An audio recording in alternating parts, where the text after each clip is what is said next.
Emra, the Friday's edition of Nyansapo.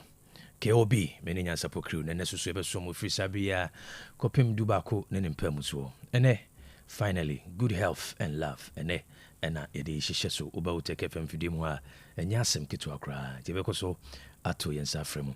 Mamina Sisano Pebia, Ojibre, na Unemechuchen Como, na Yadebajumba Bre, Ebeshasi, Yia, Nuncia Casebono, Ebetuaso, Eugene. Edebeko Ago Pramaso. Now, the full Friday's package of Nyansapo, the Good Health and Love edition, Yedi Asumo. Many want to change for the perspectives of life. Na, you go swear to change for Uhiahu. Enra, ene, Nansanene, yeshe, the sign of poverty mindset. And near me, daddy womua, one who say Uhinajene, a womu.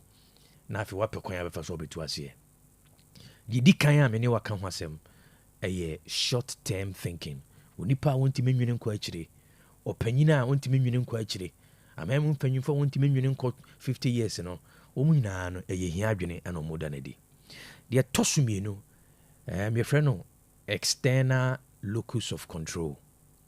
External locus of control no ni opposite internal locus of control. Maminchim obi ohia adwene woni mu bia no osusu se ne hia no nieme wa bontinti na amena hia no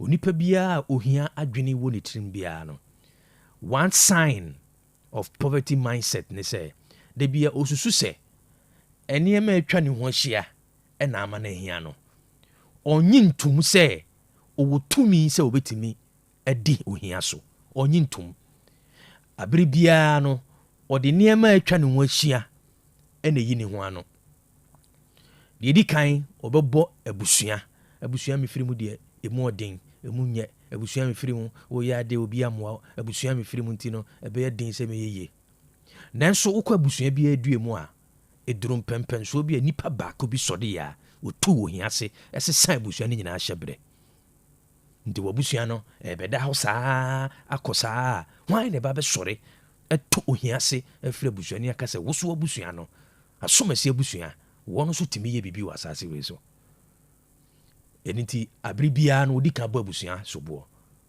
wa mo abusua sobo a na afi wo bo aban esobo eniti obi bia eba wasitena mu yedie a wo de tumi no ekosha ade bi wo abonten no say nipa no ohia adwene wo trim eno one of the major signs of poverty mindset. De bia wadwene say wenti na mama nye ye wenti na mama ntimi nye say wenti na mama ntimi nye say wenti na mama ntimi nye say de bia covid baye Russia Ukraine war when explanations in every day as ye to aba man panyimfo so mbekire problem mu asi to aba yi mpanyimfo so mbekire problem wo asas e wo wiase ha sei so wo se wo born to a pepanyindi a your number one responsibility is to assess yourself. Carry on say o no problem ne da hono say na wo siti ase. How do you understand the problem? O ne how no say na wo siti ase. Local factors ni say, global factors ni say. Oti local factors, any global factors akeka bom ama o na bedru ba bia dru. Oti that socio-economic factors are akeka bom ama o na bedru ba bia dru. Oti political factors no oti ase. Oti geopolitics asinti ama o ni jina ba bia jina. Sa wonte sa na ma be jina ase a ada na obebon to ase emfa panyindi ma wo. Ya to abama wo say don't come and explain the problem. Come and identify the problem and solve it. Nanso so we hwe free suro a enchirechire mu wenti na ye say we na ye say na we na ye say na we na ye say a sign of poverty mindset. A sha see free suro. Ti bon say anytime press conference be a chireche ne memu. Any press conference be a update be a chireche ne memu ha say. You can't see any concrete roadmap say Ghanaians are taking responsibility. Say. And because of this is where we are going for the next 50 years. And then I'm saying it's also mining na boy aboso. Yeah, faha. Yeah, who be here. But the first 5 years, yeah, who be here. That after 10 years going, you be drew stability. And it's mining na moya baso, ya moya boso. Why any this ankomono? Who is having that conversation with us? The leaders in meet that criteria. If you have no about one crankre. Today be a make us a near coso individual level and one a coso I was through. And unti ohia dwene the second trait, and I said the second sign of poverty mindset near say strong in external locus of control. The bia no wugya wa brabɔ no sɛ nneɛma atwa ho hyia ɛna ɛnkyerɛ deɛ wopɛ. The bia wugya ho sɛ nneɛma atwa ho hyia ɛna ɛnkyerɛ deɛ bɛsi so abrabɔ mu. Obi a ɔyɛ saa no ɛyɛ ohia adwene kɛseɛ paa. Most Africans are not able to take personal responsibility. One to mean can't you say abrabono ye say a mea kasana mebo. If a mea kasankasana mebo dia a dear friend will hear, there is no way I will entertain it. Unya yasa adwene ne pe na unye disankom ne pe osoro ebi ma a kwanya a wo se unya na wo tutu anamo no osoro som ahoma twa ho hye nyina som nsuo tumi nnua tumi ani nyoma atwa ho nyina ɛsɔ saa asɛm ne mu afi wadwene no wahyɛ ase yɛ ho adwuma na wa build the internal locus of control no ehunu sɛ ene mehwɛ me botoma me yɛ responsible for what is happening to me asodie no ɛda me so memfa ho ntansa nkɔbɔ obiaa ohia adwene baako ɛtɔ so mienu a me ne wadi nkɔmɔ ɛyɛ external locus of control wei obetumi adwene ho obetumi adi ho akyirenyɛ obetumi de akɔ adwendwenem na de me ne wo kyɛ ne sɛ obi bia ehia sunsum wɔ ne mu na sɛ ohia adwene wɔ ne mu no de bia ofiri sɛ bibi atwa no ahyia na ɛma na yɛsa de obebremu wɔ bia but ɔmbremu wɔ no ankasa no ɔntumi nka sɛ no efiri na kɔ sɛ mesesa nneɛma mu ɛwɔ sɛ metu anamɔn bi ɛwɔ sɛ mehwɛ nneɛma bi anim kwan na metumi sesa nneɛma bi ma nkyerɛma efiri na kɔ I'm going to take personal responsibility ada obedi saa nkɔmɔ wei no na wadwene ne wo kra ne wo nipadua ne nyinaa akwa ne nyinaa bɛsɔ saa asɛm mu no ɔsoro bɛbia ma wo ahoɔden a wode bɛdi saa adwuma no ɔsoro de bɛdom wo ɛkwan a wo woni so control wɔ sɛ ɛbia ma no saa kwan ne bɛbia ma wo nnipa ɛwɔ sɛ wohyia wɔ mu na ɔmo boa na atumi kɔ anim saa nnipa no wobɛhyia wɔ mu agye sɛ ɔhyɛ aseɛ na wo build the internal locus of control mamemfa wo sia na me no asesa no pɛ wogye berɛ na ne metwetwe nkɔmmɔ wɔ badwemba berɛ ɛwɔ nyansapo so mema kwan na no nsia kaseɛ boaba bɛba bɛgye madwa na afei yɛde full edition of Nyansapo no Friday yɛde asom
Don't touch that dial.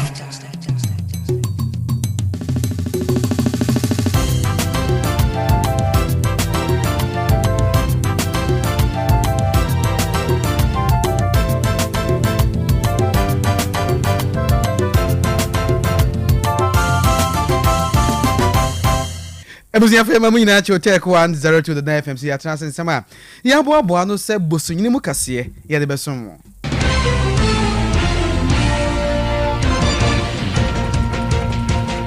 yere mu no ensem bi etwa go sabre kokuakuafo wa no dem wo su na nienti wo su de okachira ban ebusia ye de mu chire mu bra mu na foto sanfo sabre ya ye kasenso de atudwa kire se womo gusu a womo eye pokoboard be obi hu adwuma na be na mu nsama wodo e de bremu ye free honma asante mantem so afo Dr. Frank Amwakohene wono so de ehhehye bi o shafofro kra mesi do mpanimfo na de ato manim na hye ene ho nkomo eba ye de bremu bambe ya wono ene ye speaker e de ato edwa ya wo kiremu ese wondo hu ne se eto da mra sebedwa fie ho no wom ho kiremu dodo baby ya wo pe edebedi omudwuma woduo bi na to da gisa renting bem wanti wono de wo de suggestion bi atudwa perfect series bo sengoma e wodwa so aniam dai kan mo se so pese oba no ekenkan ngoma na neti bo bill na bia akobeko bi obi osampa oba no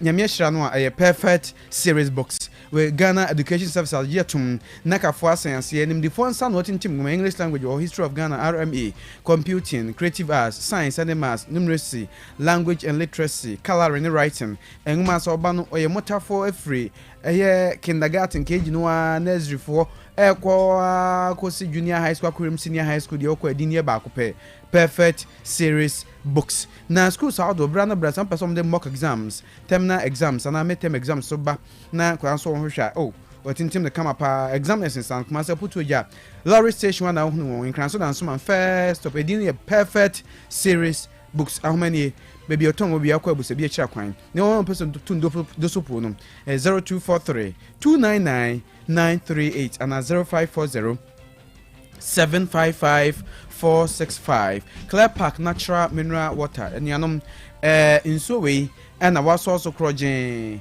nam 20 FDA for asin ase team so say onu bi o ha bi ani akire say ope bottle dispenser na sachet where wudumadi no ase ye ana abedin to birthday party and say conference ahodo na so mushia retreats ahodo na conventions in so no be ba akopɛ Clear Park Natural Mineral Water companies ahodo mo fra brand schools so be som mo pe bi eto a Little Angel Ventures odunko no bamboo sport di hwenu na Kineben Ventures and so man so datano ahmani emfre samas royal company limited 0244 041913 and 0558 001765 Dr. Ampoma Herbal Research Center Samin can just say what the Ampoma Bumpo capsules no abedwaso usisi ya de beko prostate no wo jonsha emaye wo ha bi e wo mu ni nyina beko ye wo Ampoma promise ba pada no so wo ho a pressure cholesterol wa yakase amroso moja ne ani afusane ye ujenu awo bi nenye ni nyina wo beboa wo ema wo nso bibia da akokama Ampoma cha kwa no ewebu kwa makro Dr. Ampoma Junction kabye kwa ne so woba asanwase a janso jebi over the counter one you see ya masara chi no hwe ni mu ahomane ye 0242 625430 oduduo mu de Dr. Ampoma nankasa number nie 0245 709965 and 0537 53 3663 and 0540 06 2832 0540 62832 unya frɛ wɔnom anasa 0546 06 2832 Dr. Ampoma nankasa bɛfa na nkyekirima hodo ne nyina da wode ama wo enwuma na ɛboa so asene na anopa nsɛm hodo ne nyina da yakenkan de ama mɔsɛmfoɔ of John Entwi bosia kolabo kwa na timfide na chichinchim ne mfuma yujima do na ne sinama ne mozi Facebook YouTube bia no pay wo hwe bi e wo ho anuanom no yeye mienu din mami ajowa nyanta tando meni Kwame Ajene Boate Professor Kokota afesem no nkyeremu enie Otec FM 102.9. Don't touch that dial. Kwaku Owusu Sabrewa no dem na so awo so nyina ene se Ghana ban dia to dwa se Kwaku ne buo no anto badge no a na adigi be se 3000 Ghana cedis ne akire no wate so ya Sabrewa begina 2500 Ghana cedis na eno na Kwaku Owusu kire se wonya bebi ama wase a unya insan ko bono kro no no nim se aban eba hodo hye de nkobeto Kwaku buo ni mu na baagi ba ko bia no se de hye bo so be page mu na kosoro na ankosoro na san ba se obeti buo no so na akoye enkra kesene akoso de nkontobo da uba ebo asomdwe da room no de enkra kesene na ebe ma omanfo endi Kwaku Owusu se no kwasem ne asem ye ba ye die nya de kra na president de Mankronkoko Cooperative Farmers Association Ewura Francis Teino no dia to dwa se saasem ye koso edie aban onko no samra bio. For the decline, it's not that we are happy accepting the price, but what we are saying is that when the price also appreciates, they should ensure that they will increase it proportional so that the farmer will also enjoy his sweat. Because as I'm speaking, if you look at the cost of production in cocoa, all these mathematics, I think we need to sit down and work things out because cost of production of one bag is around 4,000. So when we sell our cocoa around 2,500 today, it means the farmer is running at losses. So if I'm running at losses for the cocoa board to be able to sustain the sector so that we all benefit, and tomorrow the price appreciates to 12,000 and you continue to give us 3,000, then that one we won't accept it. And if you are not careful, the demonstration that we try to do that because of these drastic measures that government has taken, even just calling for a cabinet meeting tells us a lot that government also has the farmer at heart. And we are appealing to all our farmers that it's not a good news, but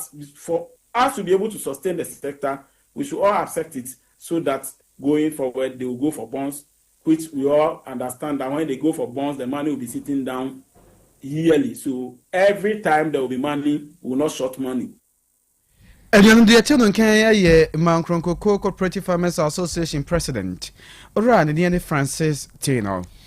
Na yanto so a eno ada Kwaku nsensemi ba ye yaba mama ne sama mpanyini ni mpanyfo bi ebehia sene ye be ya Kwaku ebo no ene ntumu ye toda akwakoye bibi kesere ne womo ebetumi ahwe no wasiesi na nhyiamudie no eba na wie ye no eyade owura to force no ye foto sanfo ne Ghana fo di nkomo titiri nsɛmtwerɛfo sɛmuntie monkɔse bi na Kwaku akuafo ente na aban ne gusu a wo hyehyɛ niam bi abom okekan bom ya we no de kwakwa tomra hyebya fie mamra hyebya fo na kwakodi ho dwuma no mo kodi ho dwuma wie na ba ye mbara tumi aba be bokoko adwuma ne ho ban wo kyerɛ sɛ saa beli ya wo mde bayi wo mde ba be yensesa bebre ekwanya ye fa so na ye to Kwaku muo wasisi ya no wɔn pɛsɛ wɔn yɛ bibia world market price no sɛ deɛ dwama abo ne bɛkɔ no a no wɔn de Ghana deɛ nakɔ ɛkɔba sɛ wei ba no atum na wei apagya na wei ayɛ ne sɛ ya na dwama deɛ ne ba fam na sɛ woka sɛ wotwe so bɛyɛ nsɛm bebree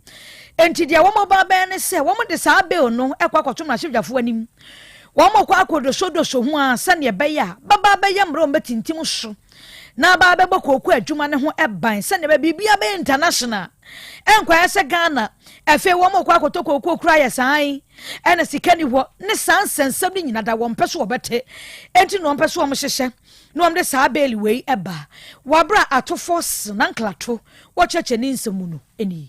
A new cocoa board bill will be presented to Parliament to implement an automatic adjustment of producer price to align with movement in the world market price, exchange rate, and other key variables, and guarantees a minimum of 70% of gross FOB price to be paid to the cocoa farmer.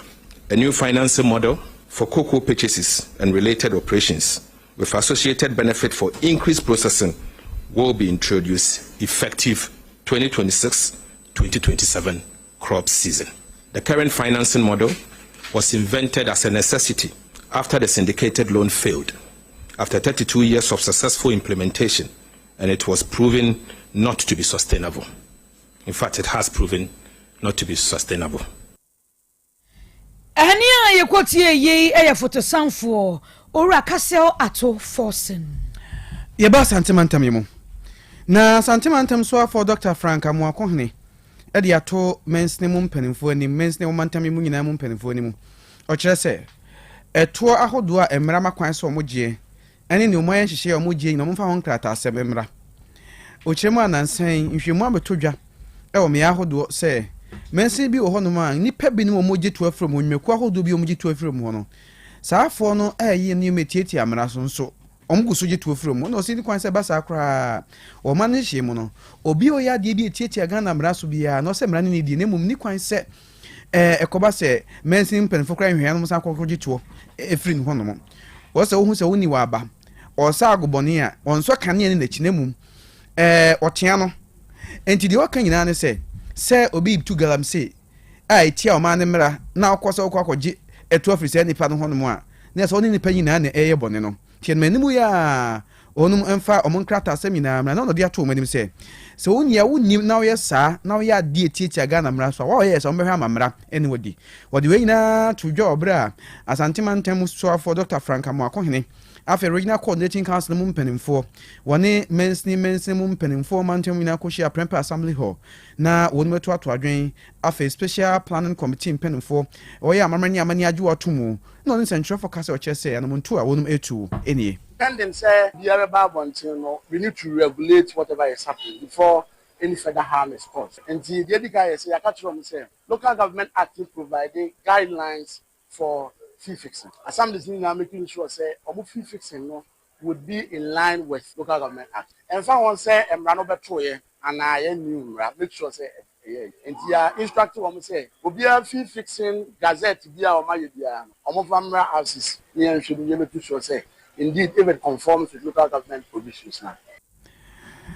Ebusia for the Tino Kenya Santimantem so for Dr. Frank Amoakohene.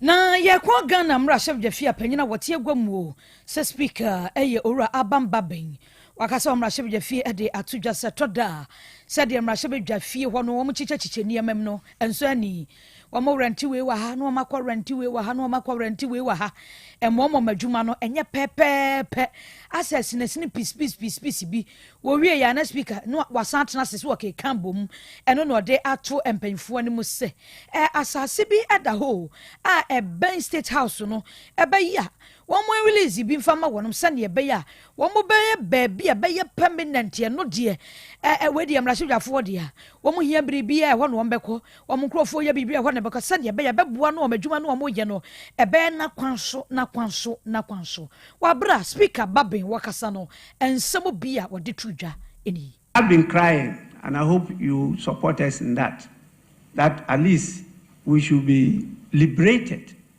from being tenants of the state house to having our own premises as an arm of government.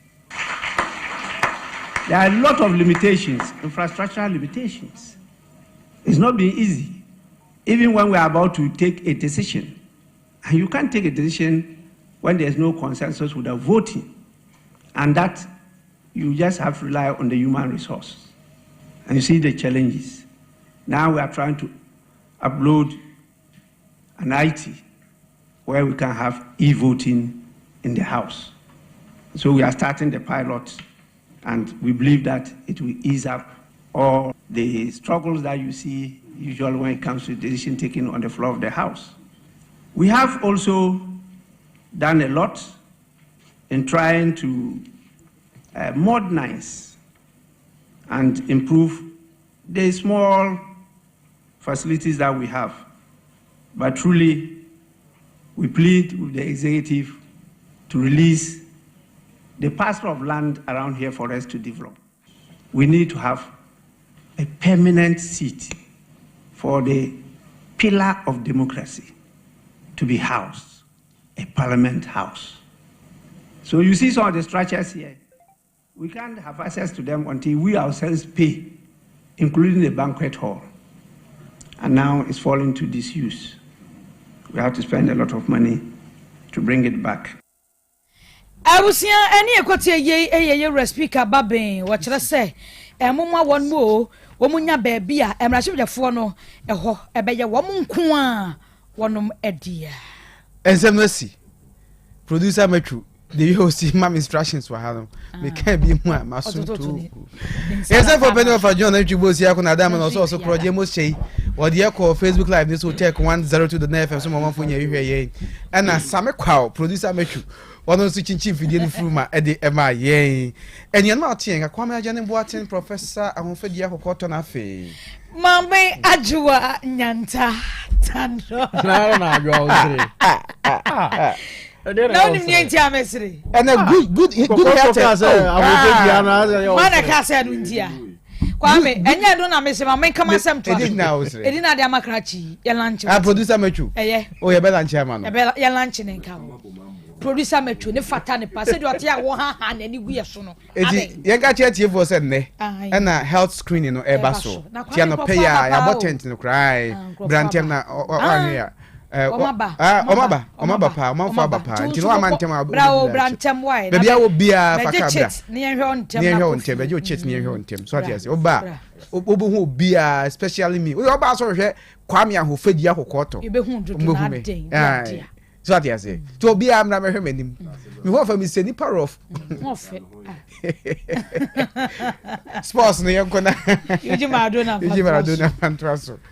Yes, and I don't pay mo bibia chen de Nyansapo no se branso breakfast sports efie ne amonane ye de besomo na bibia enso akoso kama no pay bigo soft drinks and I make come for enso e de masa open drinks enso ye we can see akofie and family no ako enjoy bigo soft drinks no eno na oko marketa obia eto enti oso bisa se open bigo soft drinks no ebi etimi ato se ye party se eye na oye company corporate organizations say more per soft drinks are there ahodi wom and am clients and mo customers bigo soft drinks no eno bi and also auto Trillium Industrial Company Limited omo and akofa bigo soft drinks no so aba market omo se men kan che osem flavors ne de dewa they say ahodo bebrina so e market ye bigo cola bigo orange cocktail apple coconut lemon lime and strawberry enti oko market de u pebia no onsa enso ebetimi aka bigo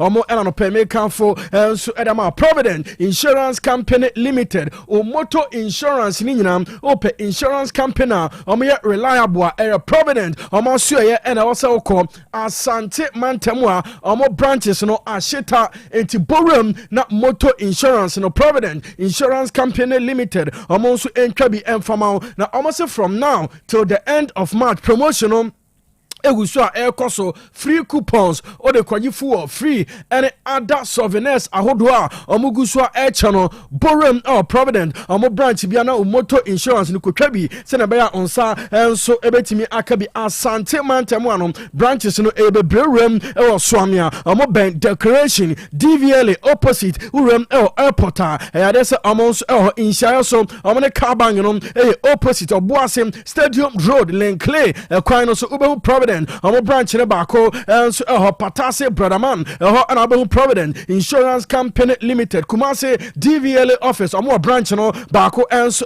Nkoko station Nedu station busa Provident omo branch no obia enso echo Asante Mampong Cooperative Transport Provident omo branch no omo bie bako enso anti Provident oko na motor insurance no akotwa ama bibia enso akoso kama na hye no so se oko na motor insurance no wakotwa de Ghana card and a tin number niama mienu wei o de call no matwa insurance no so edama se ne beya o car no obetimi e de si ekwan so a travel a very long distance when the police ni bia so enya asem ti wemo e na no perma so yasna Yeri breakfast sports no Brahma no pay shase and twaso Ghana Premier League over the weekend games no ye twaso enya asem ketwa interesting features and airbus na ni nyina no ye shase e de free ene ochina twaso na Sunday dia aka ni nyina ye de atwaso e de amam na ene two games so baso urem o Swedro Stadium ho na 11 Wonders omni Vision FC and so e Robert Muse ono referee no be giram ama 11 Wonders and club ye fra omo Vision game no and also etimi abasu Kofi Nyako Bakai ebegina line 1 na James Osafo ejina line 2 Gabriel Opoku ahin ebe 4 free ene e o schedule abra 11 wonders and vision game no and also eba so a big game and at 3 p.m. and eba so e o schedule ahead of game no and na pre-match no and so etimi ekos na Ajiman head coach and vision s and also etnasine central for edin komo at the final game omu PM e o schedule and 11 wonders e de abanientie Nana Ajiman on the game there's a vision e2 kwan and 11 wonders and so abono. It's an away game, so we have to be very careful the way we approach it. 11 Wonders is a good team. We've seen them play. They play some very good football. The fact that the game has also been moved to Swedro is another challenge for us as well, because now we need to travel. So we're going to try to manage it, and then we're going to go give a good account of ourselves at Swedro. Yes, I know. My head coach Edma Vision FC or see omo manage senabaya at least so ebetimi enya point every Swedro and so area kowei a gamer and basu urem or takwa TNA and 4:30 another big game and so basu Mediama Sporting Club omo tifie omo na Adriana and so at Boni Mohammed Misbao and ono ejinem as center referee Suleiman Saludin ebejina line 1 Henry Esel Bediako ejina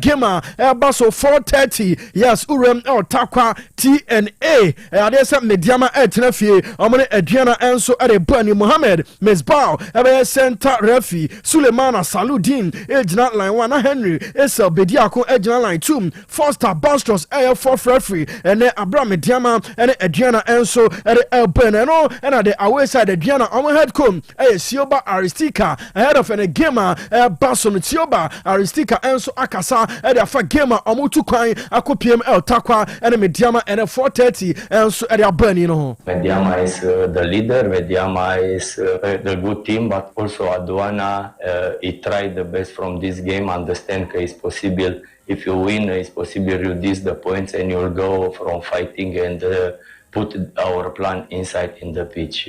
Please understand you will go to fighting and understand what is the important this game for us. Yes, you see, in 2017 I am the coach here and already the same I will win from Mediama 1-0. I remember I have the red card from our team and Yaya Mohammed is take the score and play more the 40 minute 10 against 11 and I win the game. Why I not come back the same history in this season and go and possible try the best from this game, but also need to respect the opponent. About the opponent is very, very good. Have the very good player, have the very good coach, have everything. Yes, it's head coach at Mediana Football Club Sioba Aristika or Mediama Oba League Nima Omulidi Omuya very, very top side. Now okay in 2007, the first time I know O coach Adriana Omuko PM El Takwa game no na emu deneba ene Omobe make it be possible. So at least point there also at the free Takwa Ako PM El Doma way a head coach at Mediana Sioba Aristika and Wakasa ahead of ene El Takwa Omane Mediama Gamer and also Ebasna Ibrahim Tanko a head coach at Mediama Yenti Sama Waka Abra and Mediama and Adriana Elbo. Both teams are almost same. We also give people headache in their away matches, and like I said, both teams are good in form. We all won our MTN FA Cup through penalties. No, I mean we have our game plan. We watch them. We know how they are going to play. So definitely we are going to have to do more so that we'll keep the points here. Osea is a very, very good player. I even said it before Kamara left us. Looking at the game he played against Heart of Lions away. He's coming up, and I'm sure that he'll get confidence as the games go on, and I'm sure that he will also make his way. Yes, I know. Head coach Adama Mediama Ibrahim Tanko and Akasa and Mediama and Adriana Gema and also Abasian Twaso Sunday games are Akanina and so Twaso Urem El Baba Yaras posted him the El Clasico Asante Korokom and a house of folk at a burning Sunday 5 p.m. and a game no and also Abasu El Kumase Baba Yaras posted him now match official say yomo omuko jina game no saying. And then also a here Ghana's best referee Daniel Lai. Yes, they just ended AFCON and also Ekojinem Bibia and so Ekoso Kama Sunday Daniel Lai Ebejinem or El Clasico nim ama game no and also Etimi Akoso Paul Atimaka Ebejina line 1 not set Abletor Ejina line 2 Gideon ni Kofi Ebe fourth referee Abra Sunday Asante Koroko and Hasso Folk and so at El Benny head of Sunday at the same penny for Brina and so at to take it. Senebaya Sunday amafo bebre ebe rem stadium akọ enjoy game no ama bibia enso etimi akoso kama urem former DC Amansia South eno Clement Opoku Jamfi squad onoso etimi at 100 takes edama Asante Koroko fans say Sunday omonso enko support game no na bibia enso etimi enkoso kama Asante regional minister eno Dr. Frank Amwakohne and also at 200 takes at Emma fans. So I'm also Sunday. Omunko Jiramon supported Asante Koroko. Said about Amade House and so Chi from 200 takes and a Dr. Frank Amwakohne and so at Edama Asante Koroko. Now Urem El House of Foka. They say a greater Accra regional minister and no Mamia your friend Linda Obenewa Akwele Okuru and also 250 takes and what Edama House of Folk. Omo fans are Omo Kumase say Omo so Franco support House of Folk on Sunday. Say the bear win on House ever for 3 points no Rem Ewaka Amabibia and so Koso Kama ahead of Sunday Classico Airbason they say empenyfo no e de Omo Rem say the bear publicity and amount for fans no ebe Rem El Stadium na match and also Timi Akoso Kama na Urem MPP Asante Region Omo chairman eno chairman untumi Penyino enso ato takes Edama Asante Koroko fans say Sunday omonso enko support na bibia enso enko se kama na yentie chairman untumi ono Asante regional chairman Edama MPP oto take it and messenger owo Edama Asante Koroko team no and fans ni nyina Kotoko fans nyina a free Asante eko 16 regions ni nyina eko bia safa na nyina because Kotoko dey across so borders midin the chairman untumi wada Roma mosom and no more day. Massama make near the Sredia me ward de ma Kotoko for nyina say Kotoko. France no na say di padodo no na makotoko and your Kotoko. Play a bit me ako, but the France ne dear e wo hoda bia. Best France ne say and na say supporters ne say players ne bit me nya hoden no ma bobo no mo di amaye pa. Say stadium no ye ma. Obo say o ma nya hoden fufuru bia o mo de bobo. Enti chama wuntumi. Dia mesra ne say eye da kwasia da e da ye nimu a yeah, by Obia no share your member support to your players.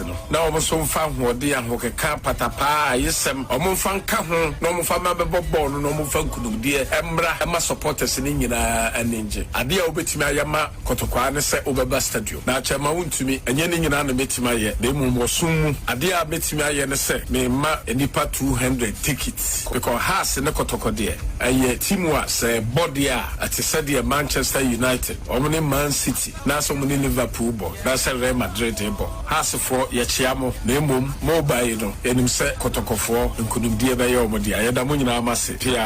Yes, it's chairman Edema MPP or Asante region or Sunday Momra or no Oba. Senti Asante Koroko fans no mo support na bibia enko so kama na Urem El House of Folk omo defender friend Ali Mohammed osi game we Koroko fo kasa o omo kasa pa ba Sunday park no so enso ebekire kabe to say so kasa mo kasa fama yake what I say one kasa no mo bibia en kasa bebre no mo kan na to media no so e agone for me kasa kra kasa en fama what I say. Yes, Ali Mohammed Asante Koroko players no supporters no dia mo kanyina almost tinkran omate na Sunday Park no so agro and from way Ali Mohammed or a central defender edema Accra House of Folk omo bokonum na opariado ono a public relations officer edema Accra House of Folk or this time Sunday House of Folk omo ebe avoid defeat Kumase Baba Yara Sports Stadium. Records are meant to be broken. They are meant to be broken. Oh yeah, records. No, that somebody is also planning seriously to break your record. So, Sunday is just around the corner, and we are all hoping that the video on one day, Sunday, then everybody will get to see what we are made of. Okay, maybe that, and maybe first in the only way you can keep up the chase is to avoid dropping points. And dropping points means that all the 12 and 13 matches you have to make sure that you go in fully prepared with high determination and make sure that you avoid dropping points. That is very, very necessary to our cause so that we'll be able to end the season on a very high note. Yes, I know Pariado Sunday House of Folk also avoid defeat our classic and also Barcelona no kwani game koso Sunday urem ho United omotrefie omni Nations FC and so at the Bernie Nathan Anafo center referee Abdullah Alassan regional line 1 Mika El Fozan regional line 2 na Lord Netting fourth referee Dreams FC trefie Tuba AstroTurf omni Kerala United and so Borastum Gameli Sanokbi and so center referee Gabriel Boateng regional line 1 Joshua Agbo regional line 2 na Hasim Yakubu fourth referee urem Bebiani Dance Park Sunday Bebiani Ghost Stars omne Basake Holy Stars and so at a Bernie Charles Bulu center referee and also center referee game name Roland Adi regional line 1 Emmanuel Dolagbanu regional line 2 na George Mauli Vomao fourth referee Shedro Oblak Sunday referee Summertex 1996 and also Bob Franklin Akumate center referee Richard 90 regional line 1 na Alex Osam regional line 2 Dr. Imoro Osman, fourth referee, Abra Cedro All Blacks, and FC Summertest 1996, and so at Albany Brekum Chelsea, and the Heart of Lions, and so about Brekum Golden City Park, Prince Okoto Intiamwam, center referee, Theophilus Akugri, General Line 1, Peter Dosa, General Line 2, Ibrahim Ayaba, fourth referee, I'm a Brekum Chelsea Sunday, I'm gonna Pando Heart of Lions game no, and also Etimi Akoso Becham United. I'm about to not for Jiabo Park. Bechem Sunday, Young Apostles, but Idrisi Morum, center referee Tijani Mohammed, General Line 1, Ali, Timwa Ban, General Line 2, Emmanuel Graham, fourth referee on Sunday, Abra Bechem United, Young Apostles game no, and also Timmy Abasin Way, officials over the weekend, Ghana Premier League, Omujinem, and also Timmy Akoso and Yabo Bosso, and Yamayafa local stories near Europe and games no. Kakra and so 18 so Copa del Rey and our second semi-final game so Civitas Metropolitano Atletico Madrid and Amutumre Amubal 4 Emma Barcelona also entimi anti Canibi we enrano na area hosem and a to Barca also club nim first leg Copa del Rey Eric Garcia or a defender Emma Barcelona enra on the 6th minute on goal on also Enyang Edema Atletico Madrid 14th minute Antoine Griezmann AN2 Adi Mola Lukman 33rd minute Oyana 3 and Julian Alvarez 45+2 Oyana 4 Edema Atletico Madrid into Enra halftime now Atletico Madrid Asia 4 Barca and so Antimi Anti Academy second half ya buy Pimso so Antimi Anti Akano into next week second leg Ebabasom Spotify Camp Nou and a manager Edema Barcelona Bobo Kono Hansi Flick or say Enra Hosem say Barca heavy defeat way also 80 recorded or say enye over football into almost next week will be everything SC on wait me attend score line on Spotify Camp Nou next week or anymore say fans no Barca fans no bem no do abe support na making sure say for no also everything attend na aram Copa del Rey final nim into way Enra Gamer and also a Corsom Civitas Metropolitano. Now Premier League in Enra Gambako. And so about so Otec Community Stadium Brentford at Tenefie and Arsenal the Gunners at the Bunny game no na emu at the end of 90 minutes game no 1-1 Noni Madueke on the 61st minute and on your first goal at the Arsenal yerim say Arsenal we no ka omede call no magic 3 points kwa ware now Arsenal at the call but anye ye 71st minute and Lewis Potter Ete Kano Edema Brentford Emma game no 1-1 said the Arsenal for no charge no manyana man sorry I just so throw it's game no Enra 1-1 Otec Community Stadium where Enra Premier League gamer and also a bus and a games kakra basu Europe na say and also ebesiako and our France Ligue 1 6:00 p.m. Rene omotrafio amene Paris Saint-Germain and so at the Bernie Urem gamer and also a baso 805 AS Monaco amene Nantes and so at the Bernie Serie A and then Bako Airbus 745 Pisa and AC Milan and Elbow Bundesliga and a Signal Iduna 7:30 Borussia Dortmund Omotenafie Omne Mainz 05 and Elbow La Liga 8:00 p.m. Alche Omotenafie Osasuna game no and also Etimi Abasano pay a Bigo soft drinks and a Provident Insurance Company Limited and a soya snap yet breakfast post and Abraham Midi at Eugene Maradona Summer Crow at Fidenity ABM Emma Ote Yanka Sasuna Facebook YouTube Cinnamon emoji pictures and videos Nina or the Guso Emma also unya bishana before say you be trying one banner channel some say and a good health and love program no and also Basso Otec FM premises here yes I dare say amanfo bebrena enso aba enti usu utifia channel so say also obekache unia na mabana dwumadi no also ode ho abehye wenna no odo Valentine's Day ayedi no na Otec FM and by Grace Medical Center yanso yakaboma and screening no and also Basso bra na doctors and nurses are amabe no omofa mfidie ensi so na omonhwe na channel so say on a regular day senka hospital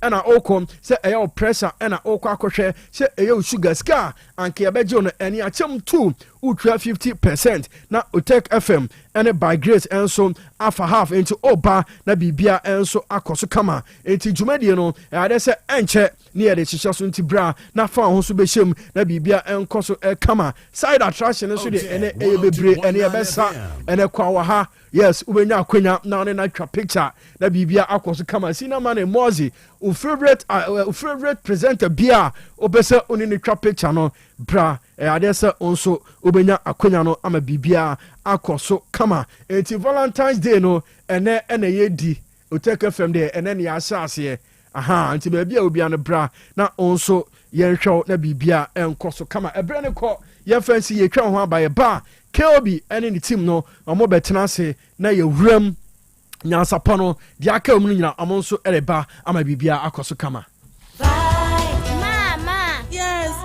Papa na obey vitamin canum no or saiba Oliver Twist. Aye, Papa Oliver Twist or saiba. Mommy go yi me vitamin choco and a vitamin champ. Engu me school bag mu and yes sir. Befa koma ni man. You kan ho. Anya maduru hawie akwada panism.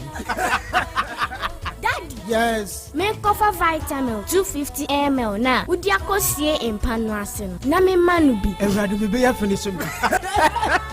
Enkoda sempa die. Me anso me duabo. Efine ekro. Meto vitamin soy milk drink. Vitamin energy. Cafe ni artificial calorie bia enemy. Vitamin choco, vitamin banana, vitamin strawberry and now vitamin 250 ml abramonso. Ye per vitamin no ye nim ni free tete no a. Ye per original vitamin. Na me vitamin ye nim free tete no. E do da me no mo. Vitamin. E me e bre bia.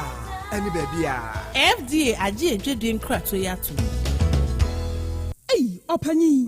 Mahwehwe wache. Se perfect series books here. Oma me koto obi ma me ma no. O we jajai. Aboa wo mo se wo to make kinkan kama. Wo kabrofo. Na nkontabu okra de ejajai. Wonderful. Mese Ghana for GAG perfect series. Atumo no de jai. No de animdifo e na kire wo nwoma bia. Owo crèche, nursery, any KG, books bia bi. And owo science, creative arts, maths, RME, history, coloring, computing, OWAP, nina. Every basic 1, equasi basic 6. English, every basic 1, equasi junior high school. Ne bane combine so owo nina bi. English nom and maths nom me say. Books bia ni wa. Perfect series, any bi. Na GS, any NAC, and so on approval. Into bata bia ankoto bi maneba. Hey, and na so we there. So ko be kura betumi akotu akoton. How many students o? Na eno kura de. What table no so say hwi wo mo say set mock exams, terminal exams, and midterm exams. At the mass school so a here wo mo a etufo nko aputuoja station ho a enkran dance mine first stop any omamu ba bia ye tonto books bia for 0243 299938 and 0540 755 465. Perfect series. Your world's future is secured.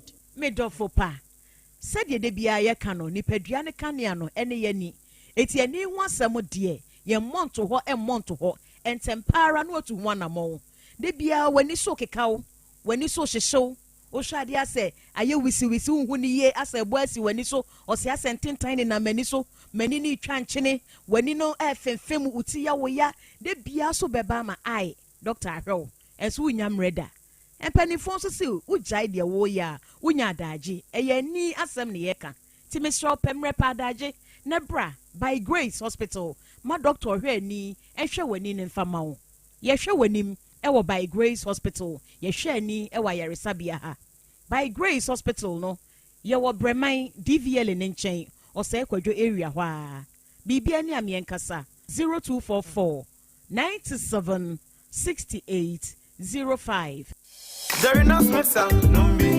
Malaria Numbi Fever Jerinas Herbal Mixture. Jerinas Herbal Mixture. Jerinas Herbal Mixture. Hey, na adwuma be na Jerinas Herbal Mixture ya mamwa. Mo di za no. Ne ya yembre pa. Ya poswa go na nu ato. Ene yekoye test ya malaria mu awa ibi wo mu. Wo ma yen Jerinas Herbal Mixture no ya. Eni na nsa hwem. Malaria no na atutu ekoyi. Ahodena ba amada na de gie. Ye ni dia jepa.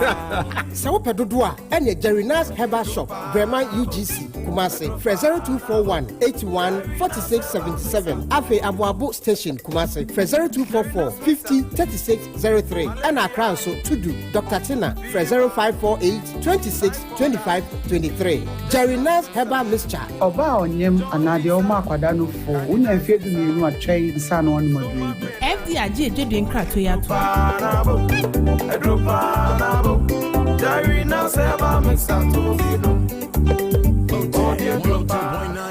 Mema etiefo nyina akwaba ba Amuzu Herbal Clinic na midiedrobia ba yefra no Amuzu P Herbal Mixture eyedura ebua ima eni mema nyina na oba pampa no ohye efi na seba no obehia Amuzu P Herbal Mixture oba insuo basa egu no ono so behia Amuzu P Herbal Mixture oba bia otiemie na se ne hene pa di ono so insawansawa agi na kosokuma boso ono so behia Amuzu P Herbal Mixture oba otiemia ne junso no pampan pa no ohye edi akireba ono so behia Amuzu P Herbal Mixture minka se junso bia ense nsuo ba se ojunso na se ne kala no eni e darkish more yellowish na pampa no ohye omu a ekire me se enkekaye eya ba ojunso no mu enti pa Amuzu P ne no mu e die na chika sei anase uhunam na ya ono so nko pa Amuzu P nonom bema so a otiemia odwonso mu papa ye ono so behia Amuzu P Herbal Mixture bema bu ha odwonso wie na bi akam wo behia Amuzu P Herbal Mixture dwonso ade dwonso a oti de kakra se ugunsuo na se ya nko a na otia uhia Amuzu P Herbal Mixture ensese bema dwonso na moja di akireba enti bema dwonso a ne dwonso moja di akire no ko pa Amuzu P no mu na sa no na afiri ho bɛɛma ne dwonso ɛbɔn kankankankan uhia amuzu pii herbal mixture obi sɛ doc ɛyɛ na nsuo totoro efiri bɛɛma no ba sɛ bi chim kakra na abegu ano white uhia amuzu pii herbal mixture insawa agye bɛɛma na abɔ so uhia amuzu pii herbal mixture sɛ ba sɛ uhwe aba no emu ya uhia amuzu pii herbal mixture obi sɛ doctor mehwe ano ahono mesrɛw ɛnyɛ hwe wa ahono nyinaa na ɛnkwe baba so muati mo hwe wa ahono enti bɛɛma ne hwe ahono onko pa amuzu pii no ne nyina twetwe nkɔ obi sɛ doctor medware wi a na me hu nyina ya me hene ase ahwi apia gu me so bɛɛma wɔ saa haw nyinaa no obehia amuzu pii herbal mixture doctor amuzu we midwunso wi a na sɛ dwunso no bi tama yase the same amuzu pii no ɛne ɛsɛ edi sɛ adwuma no wopɛ dodoɔ na atu di a ɛwɔ herbal shop biara mu ɛwɔ pharmacy drugstore any herbal shop biara bi wɔ hɔ sɛ dodoɔ paa na wopɛ atu di a na ɔba yaso na ɔtafo nhyiae so amuzu junction bɛn moro market no tafo nhyiae so amuzu junction bɛn moro market so okumasi a na akɔdani herbal misi herbal pedan ko mu tu bi sɛntɔn bi akra mu nkɔ kanhyi draglem mu bi sa na nabowache kingswalk repash ɛna tinatet opa amuzu piuse mi se bi afrɛ mi na 0247 776743 0247 77 67 43 amuzu p herbal mixture mauji hiochalo Otec FM 102.9. Don't touch that dial.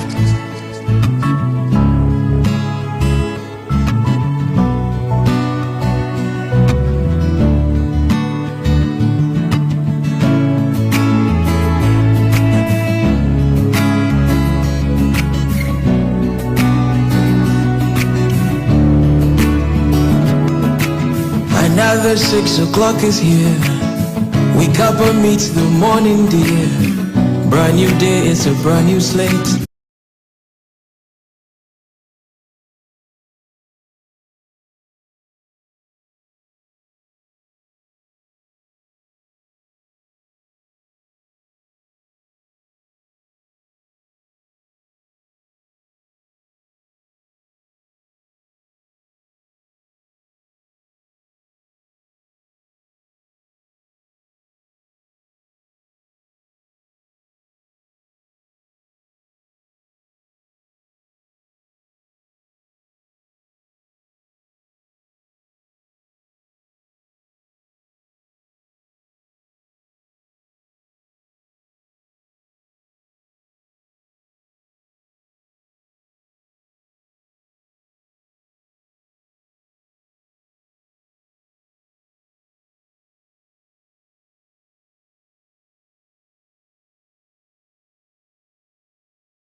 102.9. Don't touch that dial. All right, just do it. The be ame catch you say koswana ye de wo ye.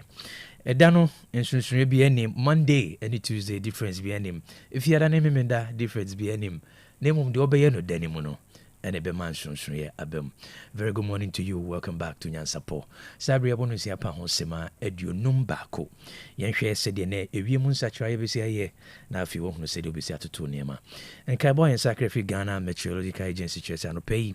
Ye na ye wo anafo fam ho ameche the southern half.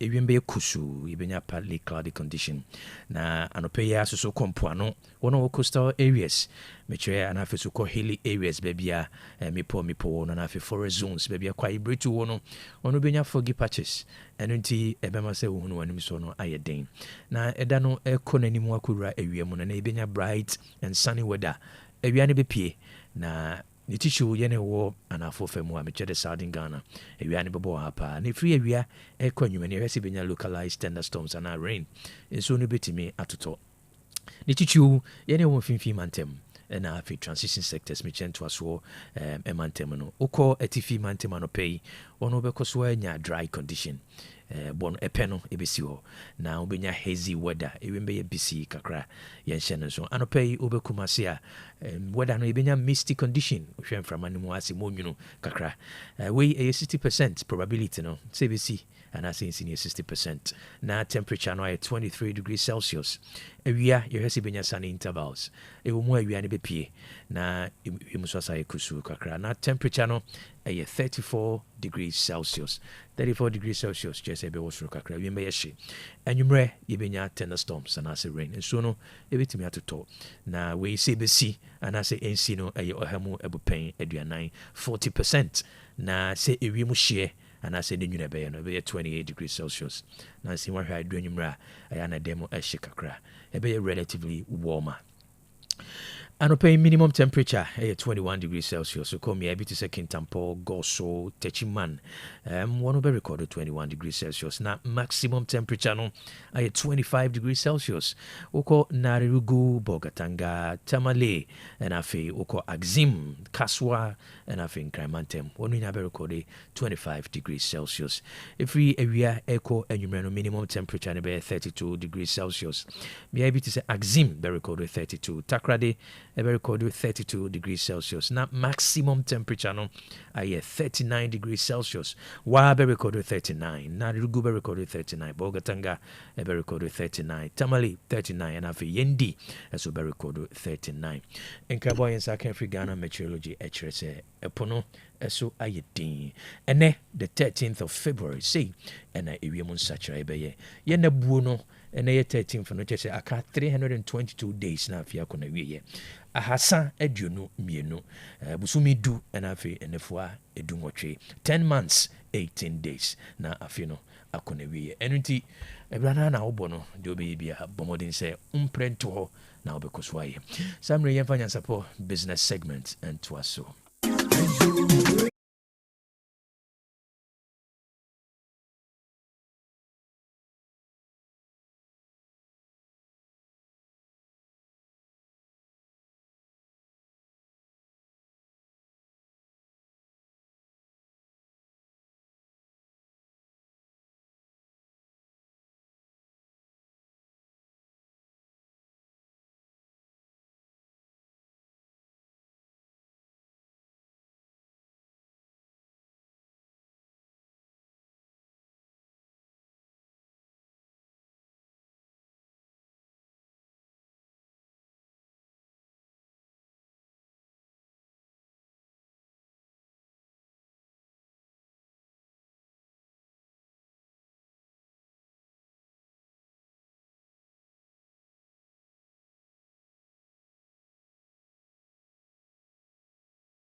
.9. Don't touch that dial. All right, Obiani ni movements.